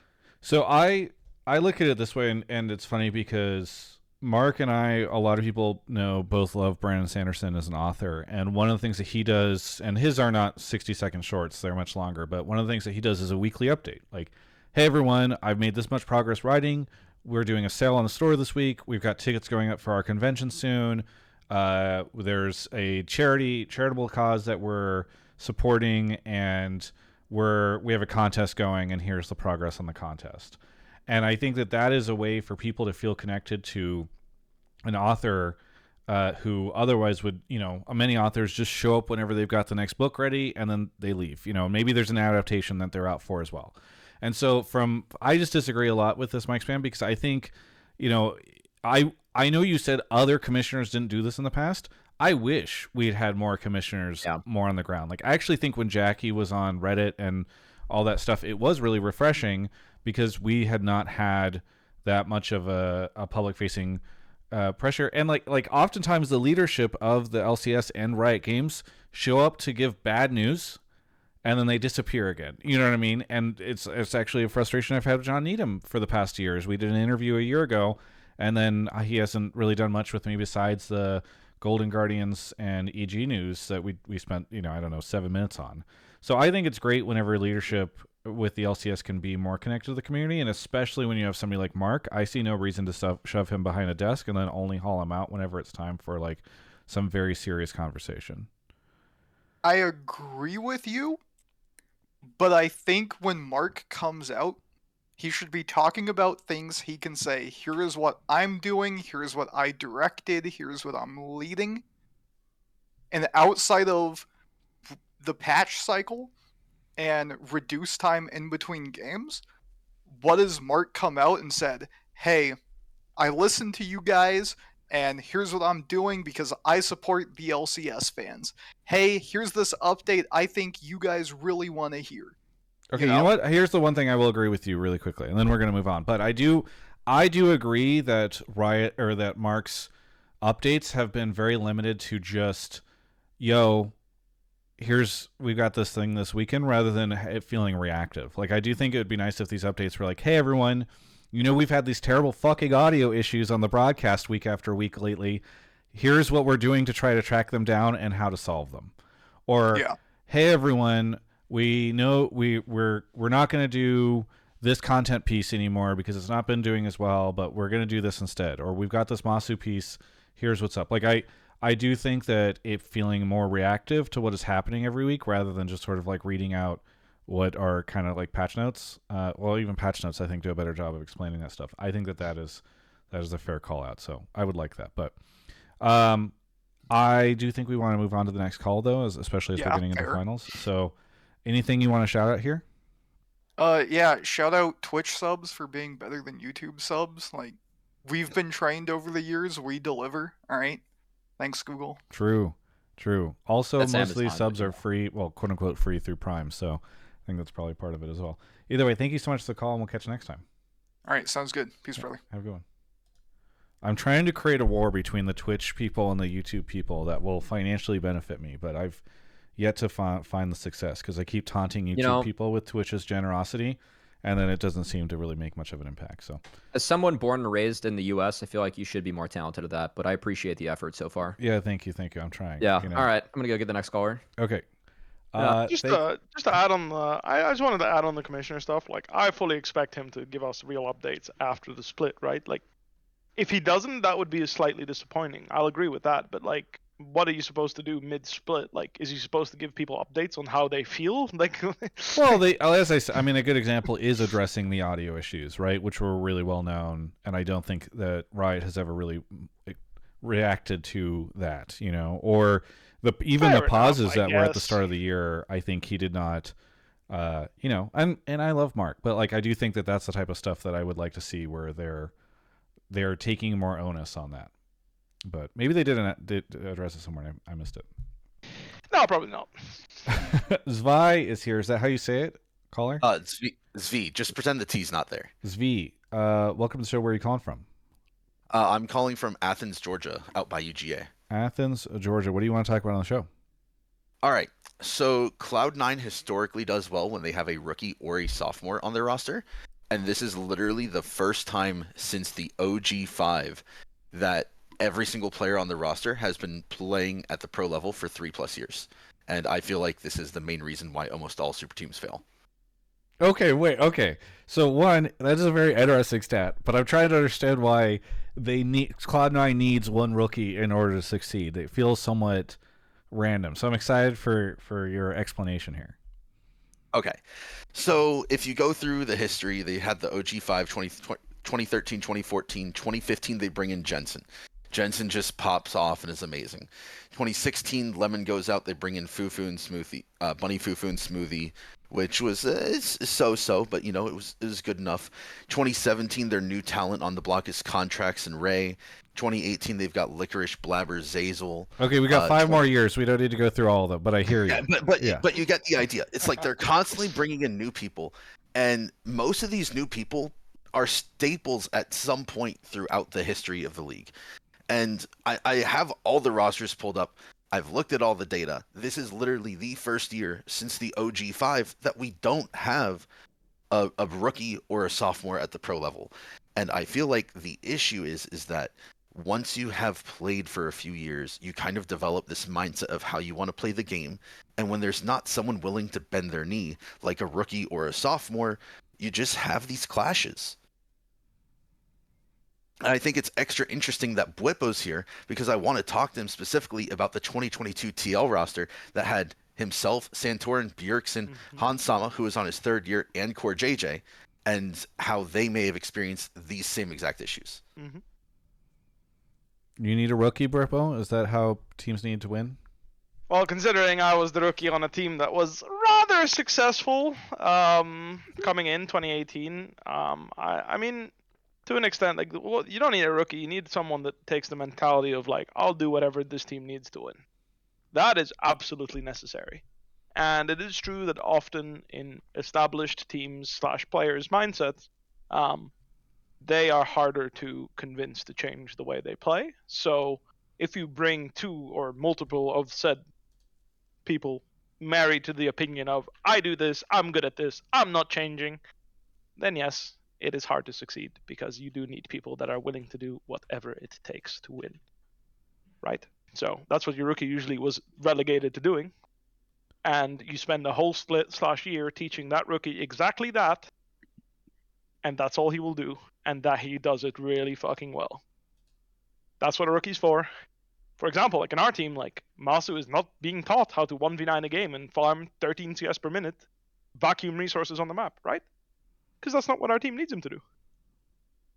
But maybe in a different team, like EG 2022, what do you think Danny was being taught to do?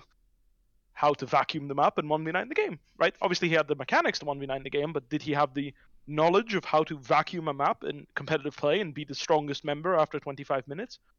Highly doubt it. Considering that's quite a difficult skill and you do need people to play around you, right? So, do you need a rookie? No. You just need someone that's willing to do whatever it takes for that team to win. And usually, it's true that people are not, like established brands, don't want to do that. Kind of like a follow-up, Bwipo. I know that at least with your roster this year, I mean, going in, you knew this was going to be a project like with rookies. Like, how does that like change your mental, or like what was it like going into a year knowing that you were going to be working with a bot lane that was, in their rookie split and then a sophomore year? I mean, like I mentioned, like ultimately everyone's a rookie at some point. So Yeah. Look back at me. What was I designed? What was I made to learn? Does anyone want to take a guess? Oh yeah, right. Wait Swing 25 bot. minutes. Teleport bot lane? Oh, not even before that. Like, Yeah. It was just wait 25 minutes. Caps and Reckless will carry you. Just hold on, make sure they have a good game, and that's it. But before that, that's not what I knew how to do before I started going pro. So basically, for me, it was just really simple. I went back after taking a break to, I'm just going to do whatever the fuck it is my team needs.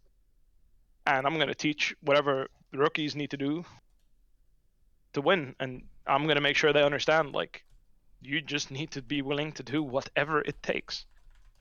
It will change during the year. Right now, top lane is broken, my opinion. Like, top lane is ridiculously strong. All top laners are like some of the most disgusting champions in lane I've actually ever almost seen them. Like, it is crazy if you just look at the sheer numbers of base damage and healing top laners currently do in lane. It's like shocking. compared to other metas. So I think top lane are just like insanely strong with resources, like Renekton in team fights. Like you saw me tank 5 people as a 0-0 Renekton. Like, what the? When has Renekton been able to do that? In the history of League, never. He always was the champ. Like, oh, you need to get ahead, and then then you get outscaled, and he's useless 5v5. I got hit by 5 people, and I just stood there. And in comms, I was screaming like, I can't die. I knew I was never gonna die there. Mm-hmm. So my point is, top laners are like insanely, like monstrously strong. So Masu and Lucio just need to be strong in the game and have a good position to 5v5 with me, because I am a champion that is like really strong, right? Maybe at MSI that's going to change, and like they nerfed all components in the game. They buffed crit and they buffed tanks. What does that mean? Tanks are back, baby. AD carries with crit are back, baby. So we're gonna have to teach them how to carry the game, maybe, right? Like maybe there'll be enchanters with tanks top, and everyone just protect the Kog'Maw, protect the Jinx, protect whatever builds crit, right? Point is, you need to be willing to do whatever it takes, and that's been my mindset. So I haven't been married to any playstyle or idea, unlike TL 2022, where I was like quite convinced that like, oh, this is how I've had success. I want my team to play this way, rather than I don't know what my team is going to be made of. I don't know how we're going to want to play the game, and I'm just going to watch and see and learn during scrims. And when it becomes clear to me, and coaches also, like, we come to a unanimous conclusion on what the best game plan for FlyQuest is going to be moving into the split and eventually playoffs, that's what I'm going to do. And that's what I did this split, and honestly, it's pretty good. I went from like, no one wants to hire me, to first team All-Pro. We take those. Sue. It is a really good narrative, and I do appreciate you pointing that out. Jizuke in the chat, I'm shocked he's here, but said NP Bwipo. So already giving you appreciation, I guess, for your comments. That's funny. All right. No, I think I'm coming around, Tzvi, on your argument here that like having rookies helps offset. It's funny. Do you feel like it's almost like an ego thing? Because that's kind of what it feels like, right? Like the rookies don't have egos, so they can get pushed into a different direction. But like everyone who's been around for a while has developed an ego. Yeah, it is. I mean, let me put it this way. Imagine you've washed dishes for your whole life, right? And I come in and like, actually, you should wash dishes that way. Aren't you going to be like, who the fuck does this guy think he is? Yeah, no, I see that in my YouTube comments all the time. So I've washed dishes my entire life. Like, screw, like, that's obviously what your response is going to be. A rookie is just going to be like, okay, I'll try your way, and if I like it, I'll keep doing it. And then you get told like, kid, try, you're doing it this way, or you're getting fired. And the guy's like, oh, okay, well, I guess I'm doing it your way. Because that's how it works, like, I mean, they don't actually say that, but low key, if you're a rookie and you don't do what your team like tells you to do, like staff and stuff, like they're just gonna fire you. They're just gonna get someone else to do it. Like, sure. You don't have any sway, like, what's your leverage? I mean, some rookies do have some leverage because they're like that good, and those are usually the outliers.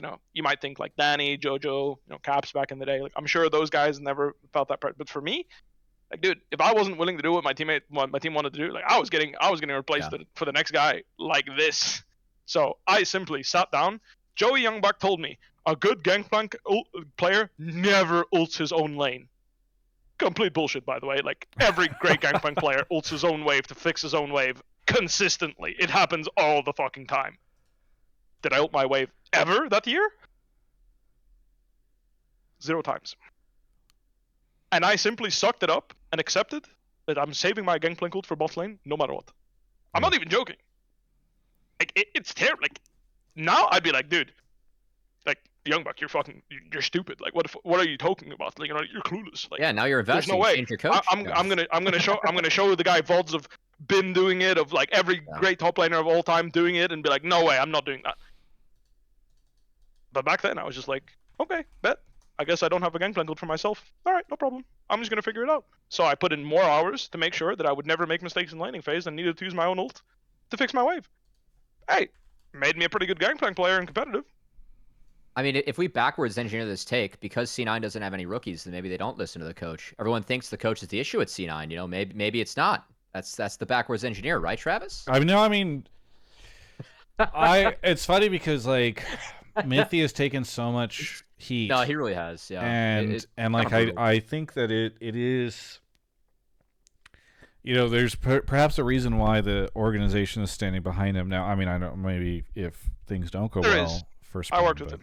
Yeah, I worked with him. Mithy's great. yeah. Yeah, I've only heard good things about Mithy. It's funny because the fans I are have a lot of all respect for angry Mithy. about Mithy, but then like everyone you talk to is like, oh yeah, Mithy's great. He should be Yeah. there. So Mithy is not a leader. That I'll give you. I'll give the fans that much. If you want someone to wrestle his players into playing a certain way, he will not be that guy. do you think He that will okay? be I the want to opposite, ask you actually. because I know the fans immediately. Fans always want a totalitarian coach. Whenever their team is having issues, they're just like, I want the world's greatest dictator to be the coach for this team, even though like that's oftentimes not the best coach for specific teams. I remember Grabs had a really good run by not being that person. So yeah, I mean, do you think that that's an issue for C9 or is it better that in a world of all these big egos that he's not sitting there trying to like control everybody? I'm not sure. It depends. I don't know the players that well. Obviously, if they have ego or don't have ego, I have no idea. I haven't Sure. worked with them, but I just know that Mithy is extremely smart about the game. He's smart about drafting. The only thing I will say is he's probably a bit too lenient with what they shouldn't play. Just like my experience with him, where it's just like, excuse me. If you need a coach to put your foot down, it's like, hey, Lucian in this region, terrible. Stop playing it. He's not going to do that. He's going to do the opposite, actually. He's going to go out of his way to find VODs and be like, guys, our bot lane wants to play Lucian. I've found, 10 hours worth of footage to make damn sure we are great at it. Let's get to work. That's what he does. I think it's a fantastic person to have in your team because sometimes that's exactly what you need because you can't avoid a certain meta pick, right? But at the same time, I personally believe it is a player's responsibility, full stop, to prepare your champion pool and how you will play on stage fully. Okay? I think a coach should have 0% to say about what champions you are good at and how you are performing on them, other than helping you come to reality. So, for example, if I prepare Gragas and Renekton, my coach will tell me which he thinks I'm best at. However, a coach should not, in any circumstance, have to tell me what I need to play to perform and succeed, because that is my job description. I am the player that is going on stage to perform.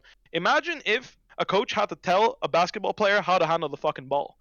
Like, yeah, he can help and like think of drills and whatever, but like at the end of the day, it's the player that handles the ball. You are responsible for handling it well, full stop. That's what I believe in. So I love Mithy because, like I said, he works very hard and makes sure his team's on the same page, and I think that's what a coach should be. Nuke Dog, by the way, shout out. Not enough people are praising him for how well he's doing over at FlyQuest.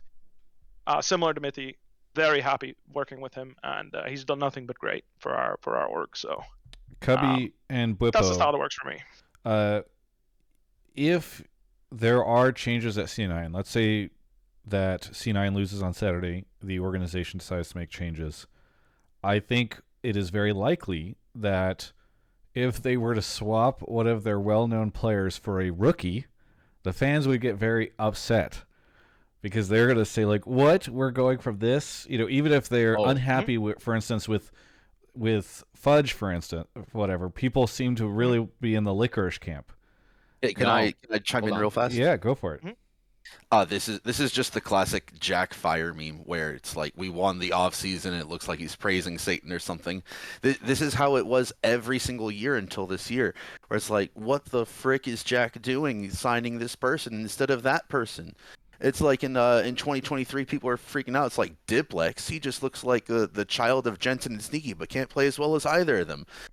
We did fine. We had M&S in the background. People are like, M&S, this toxic shitlord. Oh my gosh.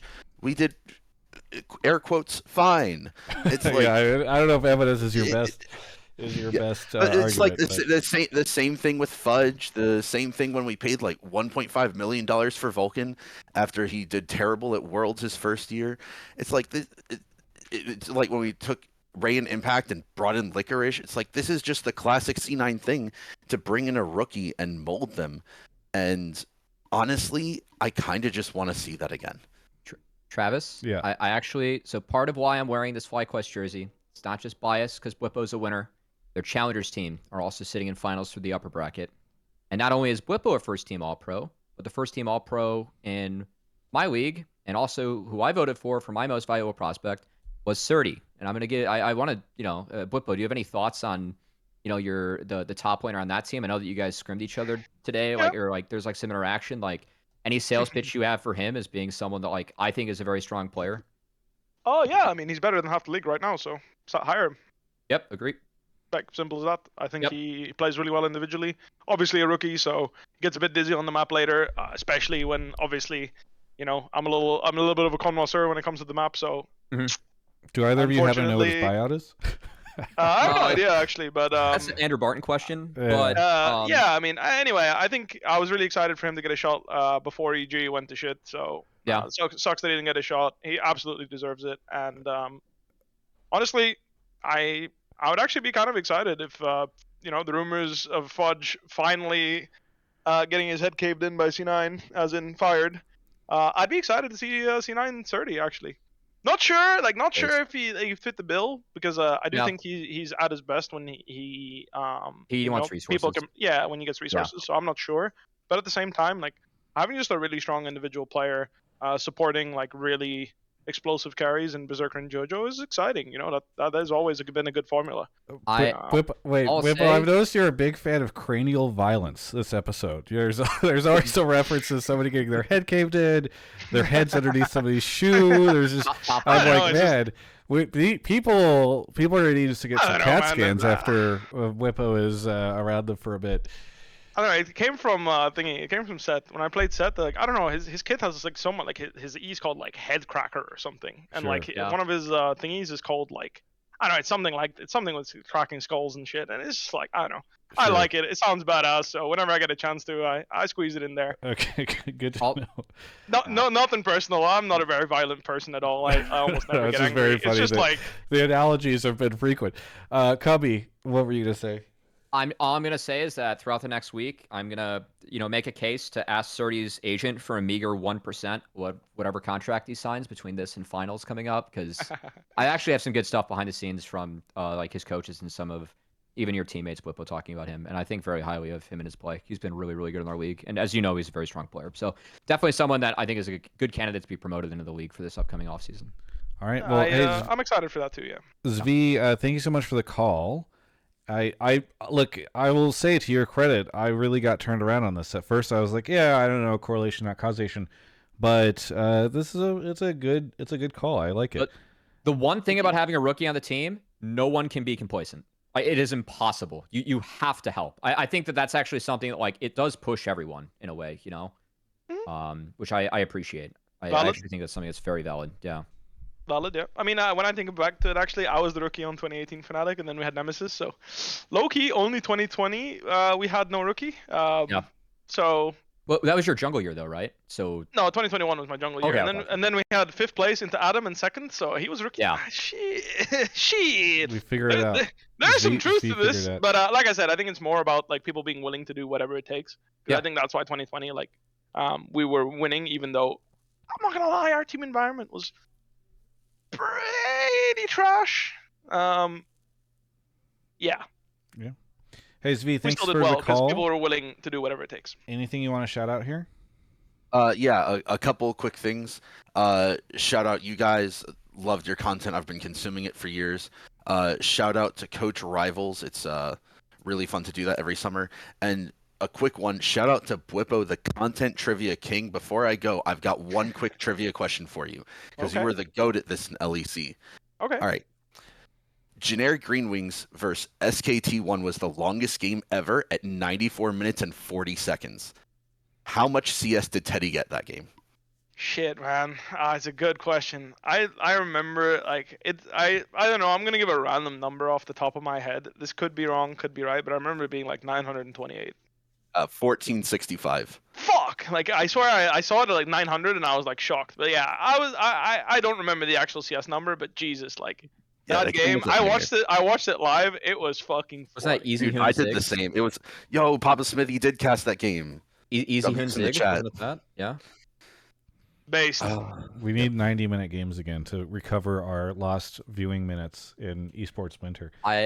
Yeah. Riv being like, holy shit, they won the game. With the LCS one, I still remember that. It was like the first like big swear. Base The Riv. complexity Anyway. was that one of the Yeah. complexity games? Yeah. Yeah. Zvi, thanks so much for the call. We'll catch you next time. Thank y'all so Thank much. you. Have a great night. All right, we're going to talk about our sponsor here for a second. Quick ad break. That's right, it's all of you. Thank you so much for watching the show and supporting in all the different ways that you support. If you would like to throw a Prime sub onto the Twitch channel, that is always very much appreciated. We take your tier ones as well, but I'm always emphasizing the Prime subs because a lot of people have them, and Twitch has done a very good job of hiding them now. If you go to sub, it will not pop up. You have to click a couple things because they don't. I think they don't want people to use it. Bezos trying to save money? Yeah, well, maybe. What's going on? That's their new way. Is they're like, well, we can't cut Prime subs. Actually, they're going to cut how much they pay out in June pretty dramatically. But I do think that what they are doing is trying to hide them. So over on YouTube, I've seen Bob and George become a member, or actually gift 2 memberships. And if you become a member on YouTube, which you can do for as low as $2.99 a month, you do get access to some early stuff, which I really do. I think it's great. We've had a little bit of lower viewership because we've been putting out less content because we've had less sponsorships to afford a lot of the content we were putting out last year. And so the memberships, the YouTube memberships, which I turned on last year, have been a really great way to help recover some of that. So I do really appreciate everybody doing that. If you're watching live in Twitch chat, there's a Factor link. You can go sign up for Factor. We did a thing after stream with them last week, and we get a bonus if people sign up there. So they're not really a sponsor of the show, but I just wanted to shout it out there. And then also just going and following my socials. Subscribing on YouTube if you're not already subscribed. That is super, super helpful. Those numbers going up is always great thing to be able to show the different sponsors that we're talking to and potential brand partners. Same thing with Instagram and Twitch and all these things. Just tossing a follow onto something, even if you don't have the the funds right now to throw a Prime. And I know not everybody does. It's a tough time for a lot of people losing their jobs and all that kind of thing. But following on social media is always free. So doing something like that is very helpful. And hey, go follow Cubby too, because he's been doing the show now for about 4 months, I think it is, Cubby. So go follow him over on Twitter. His handle is up on the screen, but if you're listening to the podcast, CUBBYXX. It is Cubby, by the way. I did see somebody in the Twitch chat earlier the Discord chat, try to at him as Chubby, which is not his name, but I do appreciate you. I've been working on the chubby though lately. I gotta get back in the gym, Fantastic. Glad to hear it. It's But been a either long way, season. listen, Anyway. whenever we have a sponsor, I don't usually tend to promote too many of these crowdfunding things or do dedicated ad slots to them, or even promote the shit out of, just trying to get people to follow us on social media. But given we don't have a sponsor and the normal ad slot, that's what this is going to this week. So, and I do see a bunch of people gifting and subbing right now in the chat. I will shout those out before the end of the show. But either way, thanks so much to everybody who supports the show as we go through esports winter. We are burning your Prime subs to stay warm in this cold environment. All right, Cubby, you want to go grab the next caller? Yep. All right. Speaking of some subs, we've got over on YouTube, Kender just became a member of the channel. We got Let Go My Lego, Perchy99, Juju Beans 420, Cuddle Buns, Spring Powered gifted a sub, Crayon with the 19 months, Gravity Music for 2 years, Chevol for 40, Slawcat, Matt Scoot gifted a sub, then an anonymous gifter gifted 10 subs, Ash with the Prime, My Beautiful Bedetta with the Prime, Golden KS gifted a sub to Bwipo. I'm sure he will appreciate that. And then I see Justin, thank you for the Prime as well. And Matt Scoot, thank you for the tier 3 gifted sub. That's awesome. All right, our caller's here. Caller, where are you calling from? From St. Louis, Missouri. St. Louis, Missouri. What do you want to talk about on the show? Yeah, so the lukewarm, or rather the cold part of my take is that Bwipo and APA and players like those two are really good for the LCS.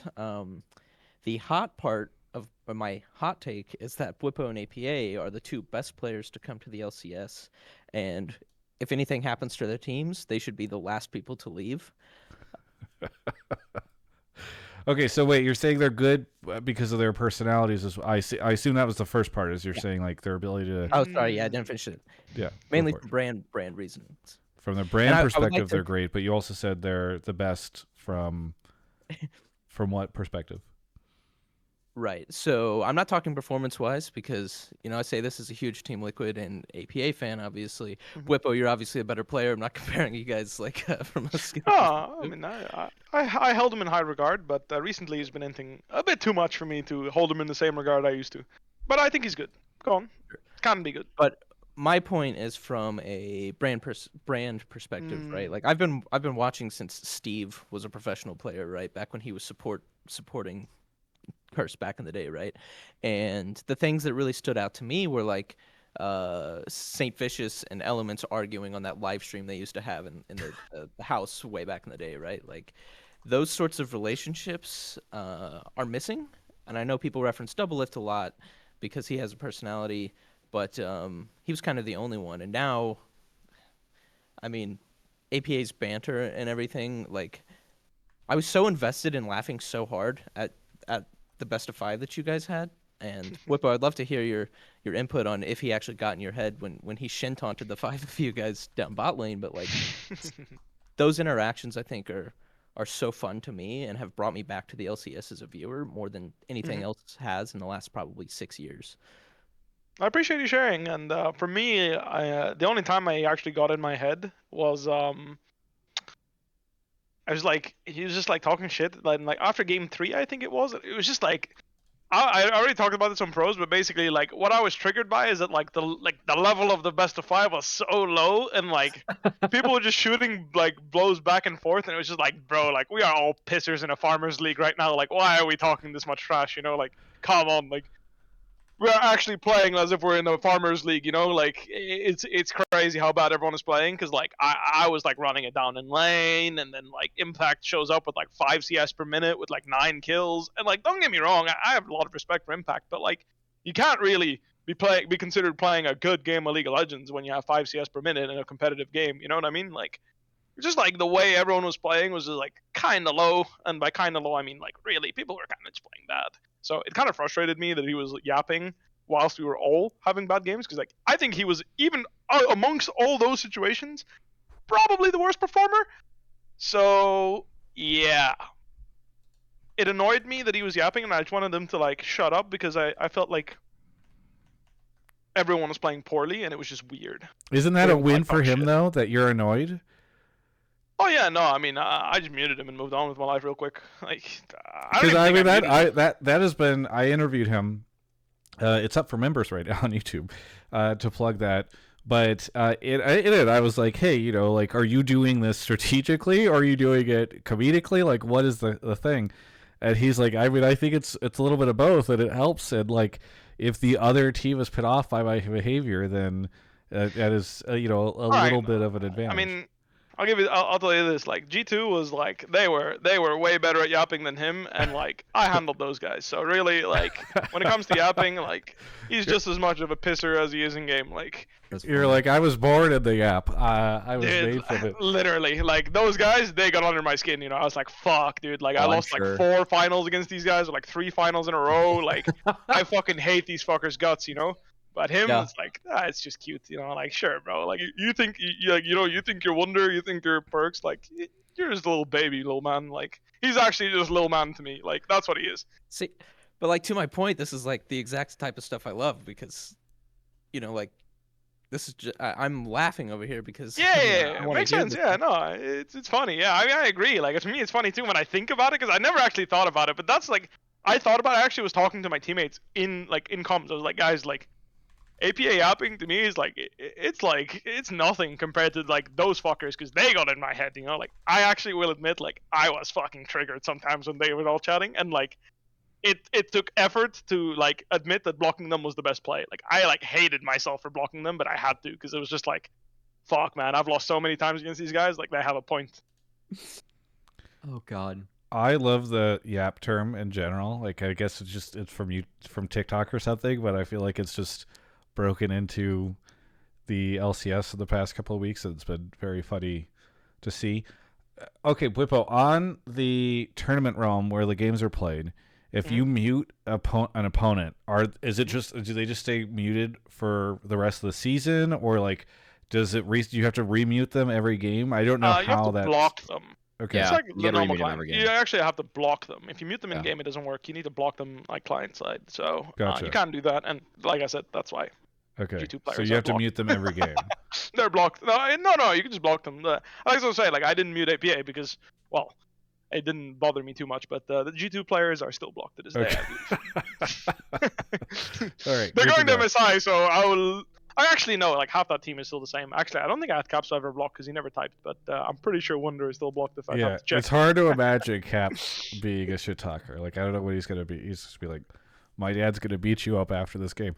All right, caller. Well, I guess Cubby, you have any thoughts on this? I know we kind of talked about I Bwipo's think- perspective, but I think uniquely for me, like I've been casting APA for a while. Like, funnily enough, his old teammates from Maryville would actually block him in solo queue because he would talk so much shit to them, like when they faced, which I found hilarious. Like, him and Odd Orange would like trade blocking each other because like they just talk so much shit to each other, which is kind of funny. But I've always actually like APA's trash talk for me. It's actually always come from the place of like I think he does it to hold himself accountable. And I actually find that like very much like for his game, like I actually think that like he types because it puts pressure on himself and like he tries to live up to it and like have the right to type. And I mean at times like I agree with Bwipo. Like I thought he was the weakest player out of the 10 in that FlyQuest TL series. And if he played better, like there was a world where I feel like they actually could have stuck that best of 5 from like under you guys, but that was not the case. And to be fair to APA, like he did play a lot better in the last 2 series, which is really good as well. But because I've always viewed it from that lens with APA, I've actually I don't care. I find it fun.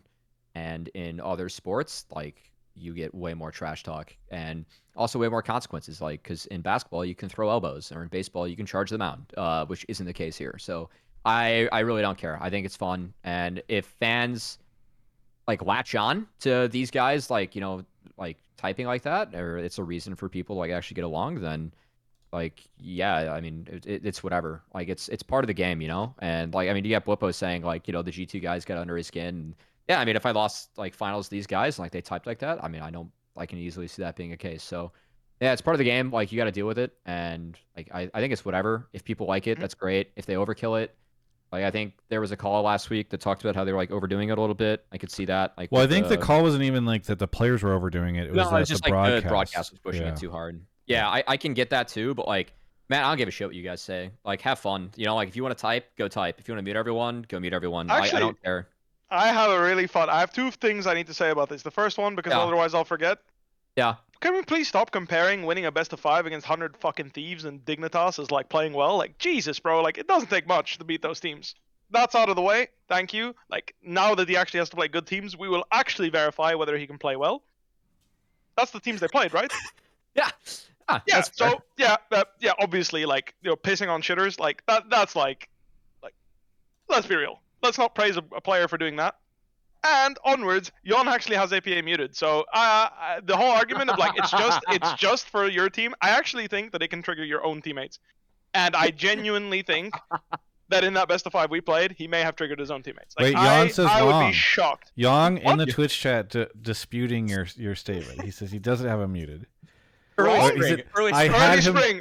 So he unmuted him I like had him randomly. muted but early you had spring. to mute him at some point. So my but then point he still started doing stands. timers. Jan in the chat says I had him muted early spring, but then he started doing timers. So he was yapping, and so basically you're choosing to have him unmuted because his timers are more useful than his yapping. But if he was not writing useful information, you'd prefer to mute him. Like, still my point stands. He's debuffing his teammates sometimes, and I genuinely think that if he's playing as like, because I think in that series, even we felt it. Like we felt like, dude, TL must be kind of triggered at this point. Like, 'cause this guy's still yapping when he's literally the worst player in the series. Like, I cannot imagine it had no negative effect, and obviously all their players will come out and say like, yeah, no, we Okay. don't care, haha, lol. So Jan, Bullshit. the next update, Jan says no. It was because during pauses you can mute or you can't mute somebody, and JoJo and APA kept typing R in pauses, so I had to block them. Sure. I don't mind. I'm sure there's a reason. Doesn't change my point, and I'm not speaking for Jan specifically. There's 3 other players on his team. I genuinely believe that it is hard. Like, forgiving your teammate for playing poorly is one thing, but when someone's permanently yapping when they're playing, like, I don't know how good of a friends they are. Obviously, if they're all like really great friends and like they have great ambiance and whatever in the game, maybe that's not happening. But in a high stress situation, if you're constantly yapping and pretending that you don't really care, I do think it can get like it can bleed into your teammates like second guessing what your intentions are. Not saying that's the case in his case for APA. I don't know all of the TL players that well. I obviously know Core pretty well and Jan I actually know pretty well, but I'd be shocked if Impact and I mean maybe Umti doesn't care, but I'd be shocked if Impact like genuinely doesn't care. Maybe he doesn't. Again, I don't know Impact that well. I just, from what I understand, he's like a pretty serious player that like holds his teammates to a high standard. I could see him getting triggered. Yeah. All right. Well, hey, caller, thank you for the take. Anything that you want to shout out here at the end? I mean, shout out to Bwipo. Like I said, I've been watching League of Legends for like a long time now, and you were actually the very first pro I met back in Houston. You're just very polite guy, and I mean that's part of the reason you're one of my favorites. But you know, keep up the chatter because I really enjoy it, and it's really interesting as a viewer. So that's all. Yeah. Thanks so much for the call. Catch you next time. All right. We are now on to 2 more calls. Shout out to Tameable Bread for the 7 months. JRV360, ENS Hero, Omega Diamond Zinc for the 44 months, Galaxy Phi, Zephyroth, Lil Chester 27, and Matt Scoot, who gifted a sub to Jan, who I'm sure will appreciate it. We got our next caller here. Caller, what's your name and where are you from? Hello, I'm Azikiel from the sewers of Minnesota. From the sewers of Minnesota? Yeah, that's correct. Oh, I didn't even know they had sewers. It probably freezes over. Anyway, what do you want to talk about on the show? Okay, so my question is for Bwipo, of course. How much has Energy's downfall been due to the loss of Ignar? And I also was curious if you could connect it to what you were talking about earlier at all. You were talking about how the role of the best player on the team is oftentimes to take on extra responsibilities like being a shot caller. And I heard Ignar was the shot caller for NRG. And so do you think that that's like a thing that they lost? And do you think that's the role that imports should be taking? Okay. I'll just start with the NRG ones. Obviously, I went on pros with Dokla, and he basically said that Huhi and Palafox disagreed on a lot of things and how to play the game. So I'm guessing Ignar was much more lenient, and either that or he had the same view as Palafox, which is why they would work together better and why they were a stronger team then. I unfortunately, even if I knew, I don't think it's on me to, to divulge that kind of information too much. I think it is. No, I don't know. I don't know any of the players. I don't know the dynamics. The only thing I know is like small things from like obviously what Tanner has told me about how they work. But from what I can tell, basically, that clash is what made that team start getting like into trouble, basically, and why they couldn't make it far in playoffs, or basically maybe even not make it to playoffs. So is that due to the lack of Ignar, or is that due to the fact that Palafox is getting debuffed by his support because his support is constantly arguing about macro and like what they should be doing in the game? Maybe both. I don't know. I think Ignar is pretty damn good and underrated, so I definitely think losing him was like a shot. But at the same time, everyone in NA praises Huhi a lot. I've never been on a team with him, so I don't know exactly how much work he does. But I'm guessing that from what I've seen from Huhi, a lot of the value he has is that he makes other players on the team level up because they play better together. And if there's someone actively arguing against him, I can see that reducing the value of a player like Huhi a lot. So basically, yeah, minus Ignar plus Huhi was not a good thing for NRG. Obviously, that's the it's a pretty NPC take because you look at the 2 results and you're like, that's the conclusion you come to. But low key, it adds up. You can. Ahead, it's not just the results; it's also the way that team plays. Like they're just dramatically different. It's not like the other teams leveled up around them. It just feels like they're lacking direction.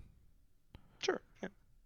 I think it was a much different meta, this split, and I think this like, I mean, looking at the team too, like I think Dokla and Palafox both performed worse than what I saw in summer, right? That makes sense. And I think topside mattered a lot more.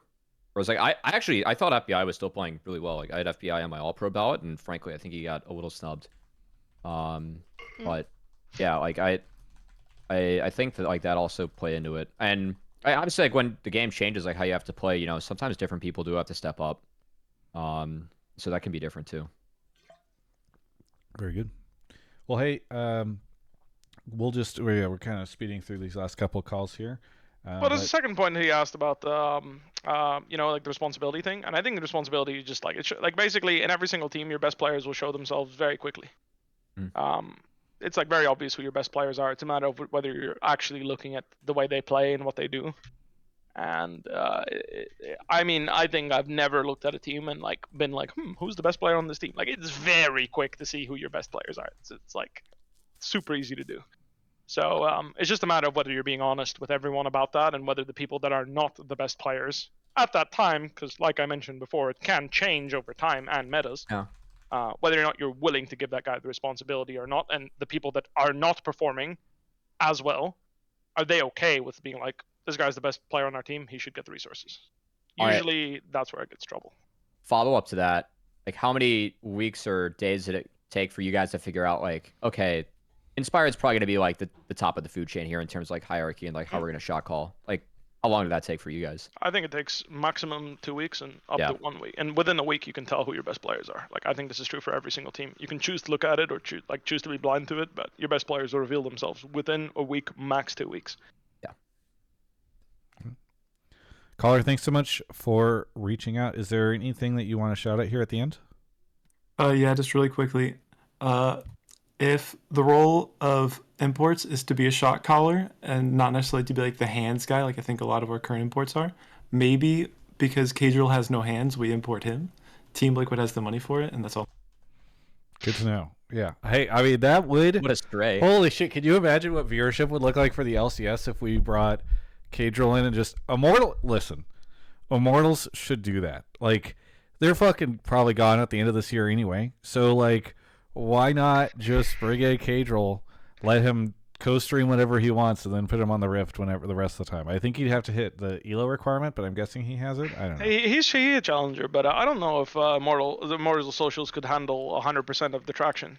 That's true. That's maybe true. 1,000% of the traction they're currently handling. You know what I'm saying, dude? That I mean, you say 1,000, this would be like 1,000,000 times more. It's yeah. It could be a nice growth arc, you know. Dude, that would be insane. This is okay. Listen, they got to do this. It would just be 3 months of his time, probably less, because they probably aren't going to make. Anyway, thanks so much, caller. I really appreciate the take. That was a banger, and we'll catch you next time. All right, one last call to go. Yo, that would be sick. It would be. I wanted to mention some people in the chat are like, I noticed some people were angry that I was throwing strays. The thing is like, one, I think it's just funny, and people mention like only when you're winning, like only when I'm winning I talk shit. Like no shit, no one wants to hear someone talk shit when they're not winning. Like I can talk shit when I'm not winning, but like I'm too busy trying to win. You know what I mean? Like I can't throw shade when I'm trying to win, bro. Like I'm trying to win. So when I'm winning, I have time and brain power to like actually throw strays. Like it's just that simple, guys. Like I'm sorry, I can't throw strays and try to like when I'm struggling. You know, like I'm trying to figure out how to win. True. So you know, I'm a human after all. I do it for entertainment. I have no ill feeling. I actually feel completely impartial to like every team, like 100 Thieves, Dig, IMT. Like I'm throwing strays because I think it's funny. I have no feelings towards any of those teams, positive or negative. It's just like their competition. That's it. I'm a firm believer though that retaining friendships during a split and like taking time out of your day as a professional player to like, you know, go out to dinners and stuff with other teams, like that's weird. I take it to a very extreme to like I don't talk to anyone outside of my team during a split. Like even if I would be great friends, unless they're like cross C, I would not. Like for example, if Hilly were on an NA team and he was not on my team, I would not talk to him. Out of principle. Like obviously I talk to him in the sense of like, you know, say hi or whatever, but I would never like go out to dinners with him and like hang out and stuff like that. I wouldn't do that because he's competition. Obviously a bit extreme, but my point is, I'm impartial to all the teams, and I'm throwing strays because I think it's funny. And if first place team ain't doing it, who will? You know what I mean? Like, it's kind of the responsibility for the first place team to throw some shade and bring some entertainment to the league in a way. That's how I see it. I think it's weird that like the winning team is just like, oh yeah, everyone in the league is great and we love LCS. Let's all have fun together. Like, wow, fuck that. You know, like, go make people feel bad about being worse than you. You know, like, people love that. Our last caller of the night is here. Caller, what's your name? Where are you calling from? Hey, good evening, everyone. Thanks for having me. My name is bearusAurelius. I'm calling from New Hampshire. New Hampshire. What do you want to talk about on the show? I have a couple quick questions that we can get through real quick just to end off the night. The first one was for Bwipo. Just a champions question. Why don't we see more champions like with great laning or roaming abilities in competitive play? For example, like Quinn or Akshan or Shen or Tryndamere, things like that. Well, basically, what drives counter picks in competitive league is mostly, well, first let's determine that they are not strong enough to be like staple meta picks. I think you can agree with me on that. Maybe, yeah. Okay, well, who would you, out of the list you gave me, Shen, Quinn, and Akshan, was it? Yeah, Akshan. I guess you could say Tryndamere too. I mean, Oh, I think, Tryndamere? Okay, well, I wouldn't say he's a roaming champion. He's more of a split pusher. But like, my point is, like, are any of those champions currently blindable in your opinion in a competitive game where they'll provide consistently like a good value regardless of what matchup they play? Because if you think so, then well, that's the problem in your, like, you know, that's a problem because that's not true. You can easily counterpick most of those champions pretty hard. That's a fair point. Yeah, that's a fair point. So, you know, like, you need to be first either blindable or you need to have a matchup you can consistently counterpick that people will blind. So, for example, if you think Tryndamere has a great matchup into, I don't know, Udyr, then yeah, you can play that champion and then prep that matchup and play it enough to the point where you can actually judge whether your champion will have enough value consistently, because you're trying to win, right, on stage, to pick it. Does that make sense? Because Yeah, that seems pretty fair. in competitive league, the players that are playing are responsible for delivering a performance that will, like, basically the highest chance of winning, right? At the end of the day, that's my job description. My job description is when you go on the LCS stage, win the game. How I do that is entirely up to me. But I would like to have the highest odds, so if I'm counter-picking someone, I know what he's going to pick because that's the meta and everyone picks that. I would want to find a counter-pick that is the most consistent in delivering results, aka winning. So in the meta, are there any champions that you can counter with the list of champions you gave me? Most people seem to have come to the conclusion that no, or there are better answers. So maybe, for example, Shen could work into Udyr. People think Darius, which is what people started playing into him a while ago in Korea, and then it spread across the world, is a better and more consistent way of killing Udyr's Nexus. That's the reality. Sometimes people are wrong, and there are better counterpicks. And people don't practice those because of bias or whatever, because we are all human. But ultimately, it comes down to the fact that you need enough sample size when you scrim it. So, again, if you're, like, let's say someone blind picks, I don't know, J-Stop into me, right? Like, let's say J-Stop becomes the meta. And only one team is picking J-Stop blind. Let's say 100 Thieves is the only Jace team in the league because they have Sniper and he's a great Jace player. If I'm only ever getting to counterpick Jace with Quinn, which is one of the champions that you mentioned, right? Which is actually a good matchup for Quinn, I think.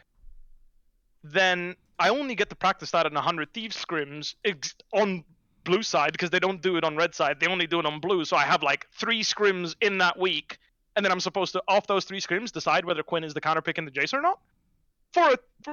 With, again, is only relevant against 100 Thieves because no one else blinds Jace.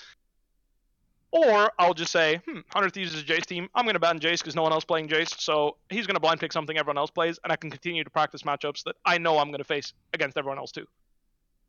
This is why people don't go out of their comfort zone, and usually the meta stays the same. And pro play meta is very stale. Obviously, you're talking to me. You know me. I like spicing it up. I play some random shit. I think fundamentally it can increase your chances to win if someone is underprepared, which is why I do it. But not every player feels like the preparation one needs to prepare such an off-meta pick, like Tryndamere right now, Quinn, Akshan, whatever, is worth the time investment. ultimately, because it's hard to find those situations in draft where you're going to be picking it consistently. That's the whole run. That's like that is start to finish the reason why you don't see meta picks for every competitive team ever. Plus, there's some lazy motherfuckers that don't do their job well and they don't prepare counter picks. They just wait for other people to do it for them and then they copy them. Motherfucking paycheck stealers. Plenty of those out there. Does that answer all your questions, caller? That makes a lot of sense. I don't know if you guys wanted to talk about MSI at all, but I'd be interested to hear what Bwipo had to say about that. I'll be honest, we have 4 months or 4 weeks at least to talk about to prepare for MSI. Because I've been literally looking at the schedule and I'm like, wow, we have 1, 2, 3, 4. We have 5 Mondays before Hotline League before the the situation starts. So like, I think we could save that for then. Excellent. Yeah. Awesome. Well, hey, thanks so much for the call. Anything you want to shout out here at the end? Yeah, just want to shout out all the viewers and people subscribing and all that on YouTube and Twitch. A lot of great questions tonight too. So thanks to the audience. Awesome. Thanks so much for the call. We'll catch you next time. Take care. Bye. Thank you. All right, that is the show. So first off, please stick around if you can. It's really helpful. And YouTube folks, if you want to come over to Twitch for about 4 minutes after the show ends, I'm going to do a quick little bounty, which helps a ton. Having folks watch live helps offset some of the costs of the show. But before we do that, I want to give everybody a chance to do some shout outs. Cubby, what do you want to plug? What do you want to shout out? No, thanks for everyone tuning in, and thanks for Bwipo coming on. Like, I know that you guys are in your championship week, but congrats on making it the easy way, and congrats on making it to MSI. Really excited to see how much you guys can grow there. The easy way, beating the second best team in the league. All right. Yeah, sure. well, at least you don't have and to the play third best. I mean, just saying, like we did beat both TL and C9, and they're playing for second place. I'm just saying. That is true. That is true. It's not like we. It's not like we like dodge teams that are good. No, you didn't dodge teams. You just dodged the do or die match, which is, I mean, that's got to be nice in your case. But well, we're playing the do or die, the real do or die match. That's true. I mean, yeah. Good luck in finals coming up. I'm sorry, I'm just giving you shit. No. You're good. I appreciate it. It's been really fun getting you and your thoughts on here. Shout out the Challengers League. Those finals will be on Monday, where FlyQuest is also competing. And we're in studio for that, so tickets for that are $5. And then on my channels, I've been doing a lot of VOD reviews. So I've been putting up all the playoff VOD reviews to my YouTube. So it's been fun doing the homework and catching up on some of that. And I'll be streaming Challengers League VOD review after this as well. But yeah, so thanks for having me on, Travis. Which does remind me, because Cubby will be doing NACL finals next Monday, there's a chance that there's a chance that the show will be late. Did that change, Cubby? Well, okay, I found out today that we start at 4 p.m. Pacific. So if it's if it only goes 3 games, then the earliest I can be back is probably 8. Oh. So I thought we were gonna have the 1 o'clock start time, but we do not. Oh. Yeah. All right. This is all knowledge that I'm getting right now. Live. I figured this out 3 hours ago, so I apologize. Do Hotline League on Tuesday then. Yeah. Which is too bad because it'll be the day we'll miss the day after finals. But honestly, you know what? We're gonna do Hotline League on Tuesday is an homage to back when LCS finals used to travel. Because I could never do Hotline League the day after because we'd all be flying back. Mark and I would be. So, the LCS might not be traveling for finals, but Hotline League is staying committed to our original scheduled programming of doing it the Tuesday after finals to give everyone that 48 hours they need to decompress. So stay tuned next Tuesday. I need to make sure I don't have anything on that day. Tentatively next Tuesday for Hotline League. But Bwipo, what do you want to plug? What do you want to shout out? First of all, FlyQuest for giving me the opportunity to return to competitive play. I am eternally grateful, and I'm happy that I got to deliver a good performance. FlyQuest again, because they're holding a viewing party for the people that want to check it out. Will be on their Twitter, x.com/FlyQuest. And then thirdly, since I read your chat saying that I'm not impartial to Team Liquid, I'm not. I actually want them to do well. They gave me the opportunity to stay in America and figure out my life here, and I'm really grateful to Dodo and Steve for letting me do that and finding a place that I ultimately am extremely happy in here. And I wish them all the best. Obviously, I'm a little salty about the fact that they didn't want me on their competitive league team, but that is trumped completely by the fact that they allowed me to actually sit down and really get a real chance and a real shot at making Bwipo and the LCS a thing. That's what I wanted. I come back to FlyQuest there, and just want to say a big thank you to FlyQuest for making that happen, and I hope I can continue to deliver good performances for my organization, because that's what they deserve. I really, it's great sentiment. I appreciate it. I want to echo what Bwipo was saying. I appreciate him coming on the show last minute, and as a show of support for FlyQuest and Bwipo, I do want to say the official LCS finals watch party for FlyQuest. There's a lot of people who could not get into the arena to watch LCS finals in LA. That shit sold out really quickly. March 30th and the 31st at 12:30 p.m. Pacific at Jameson's Pub in Culver City. I was just there recently, actually, on Washington Boulevard, downtown Culver. It's a cool spot. Go there. They're doing free drinks, so you can turn up if you're able to do that legally. Giveaways. There's going to be special guests. There's a dedicated space with fans and Fly fam to watch the LCS finals watch party. So go if you're really excited about Bwipo making finals and you're in Southern California next weekend, make sure that you go check this thing out, because I know that Riot might not give enough seats for everybody who wants to watch, but I appreciate FlyQuest making a space for people to go do this. And as I said, it's cool bar. I've been there before, so Yeah, I'll be there Saturday. So open to all ages. So if you're 13 years old, you're watching this show. First off, go to bed. It's past your bedtime. I will be Secondly, practicing, and then I will be performing. So I won't be there, but yeah, Yes. good luck, man. Yeah, it's been really fun watching you play this split. So I yeah, appreciate it. best of luck. Yeah. Thank you very much, guys. I appreciate the opportunity, and like I mentioned just a bit earlier, I take it as an opportunity when it refers to be more entertaining and bring some more spice to the league.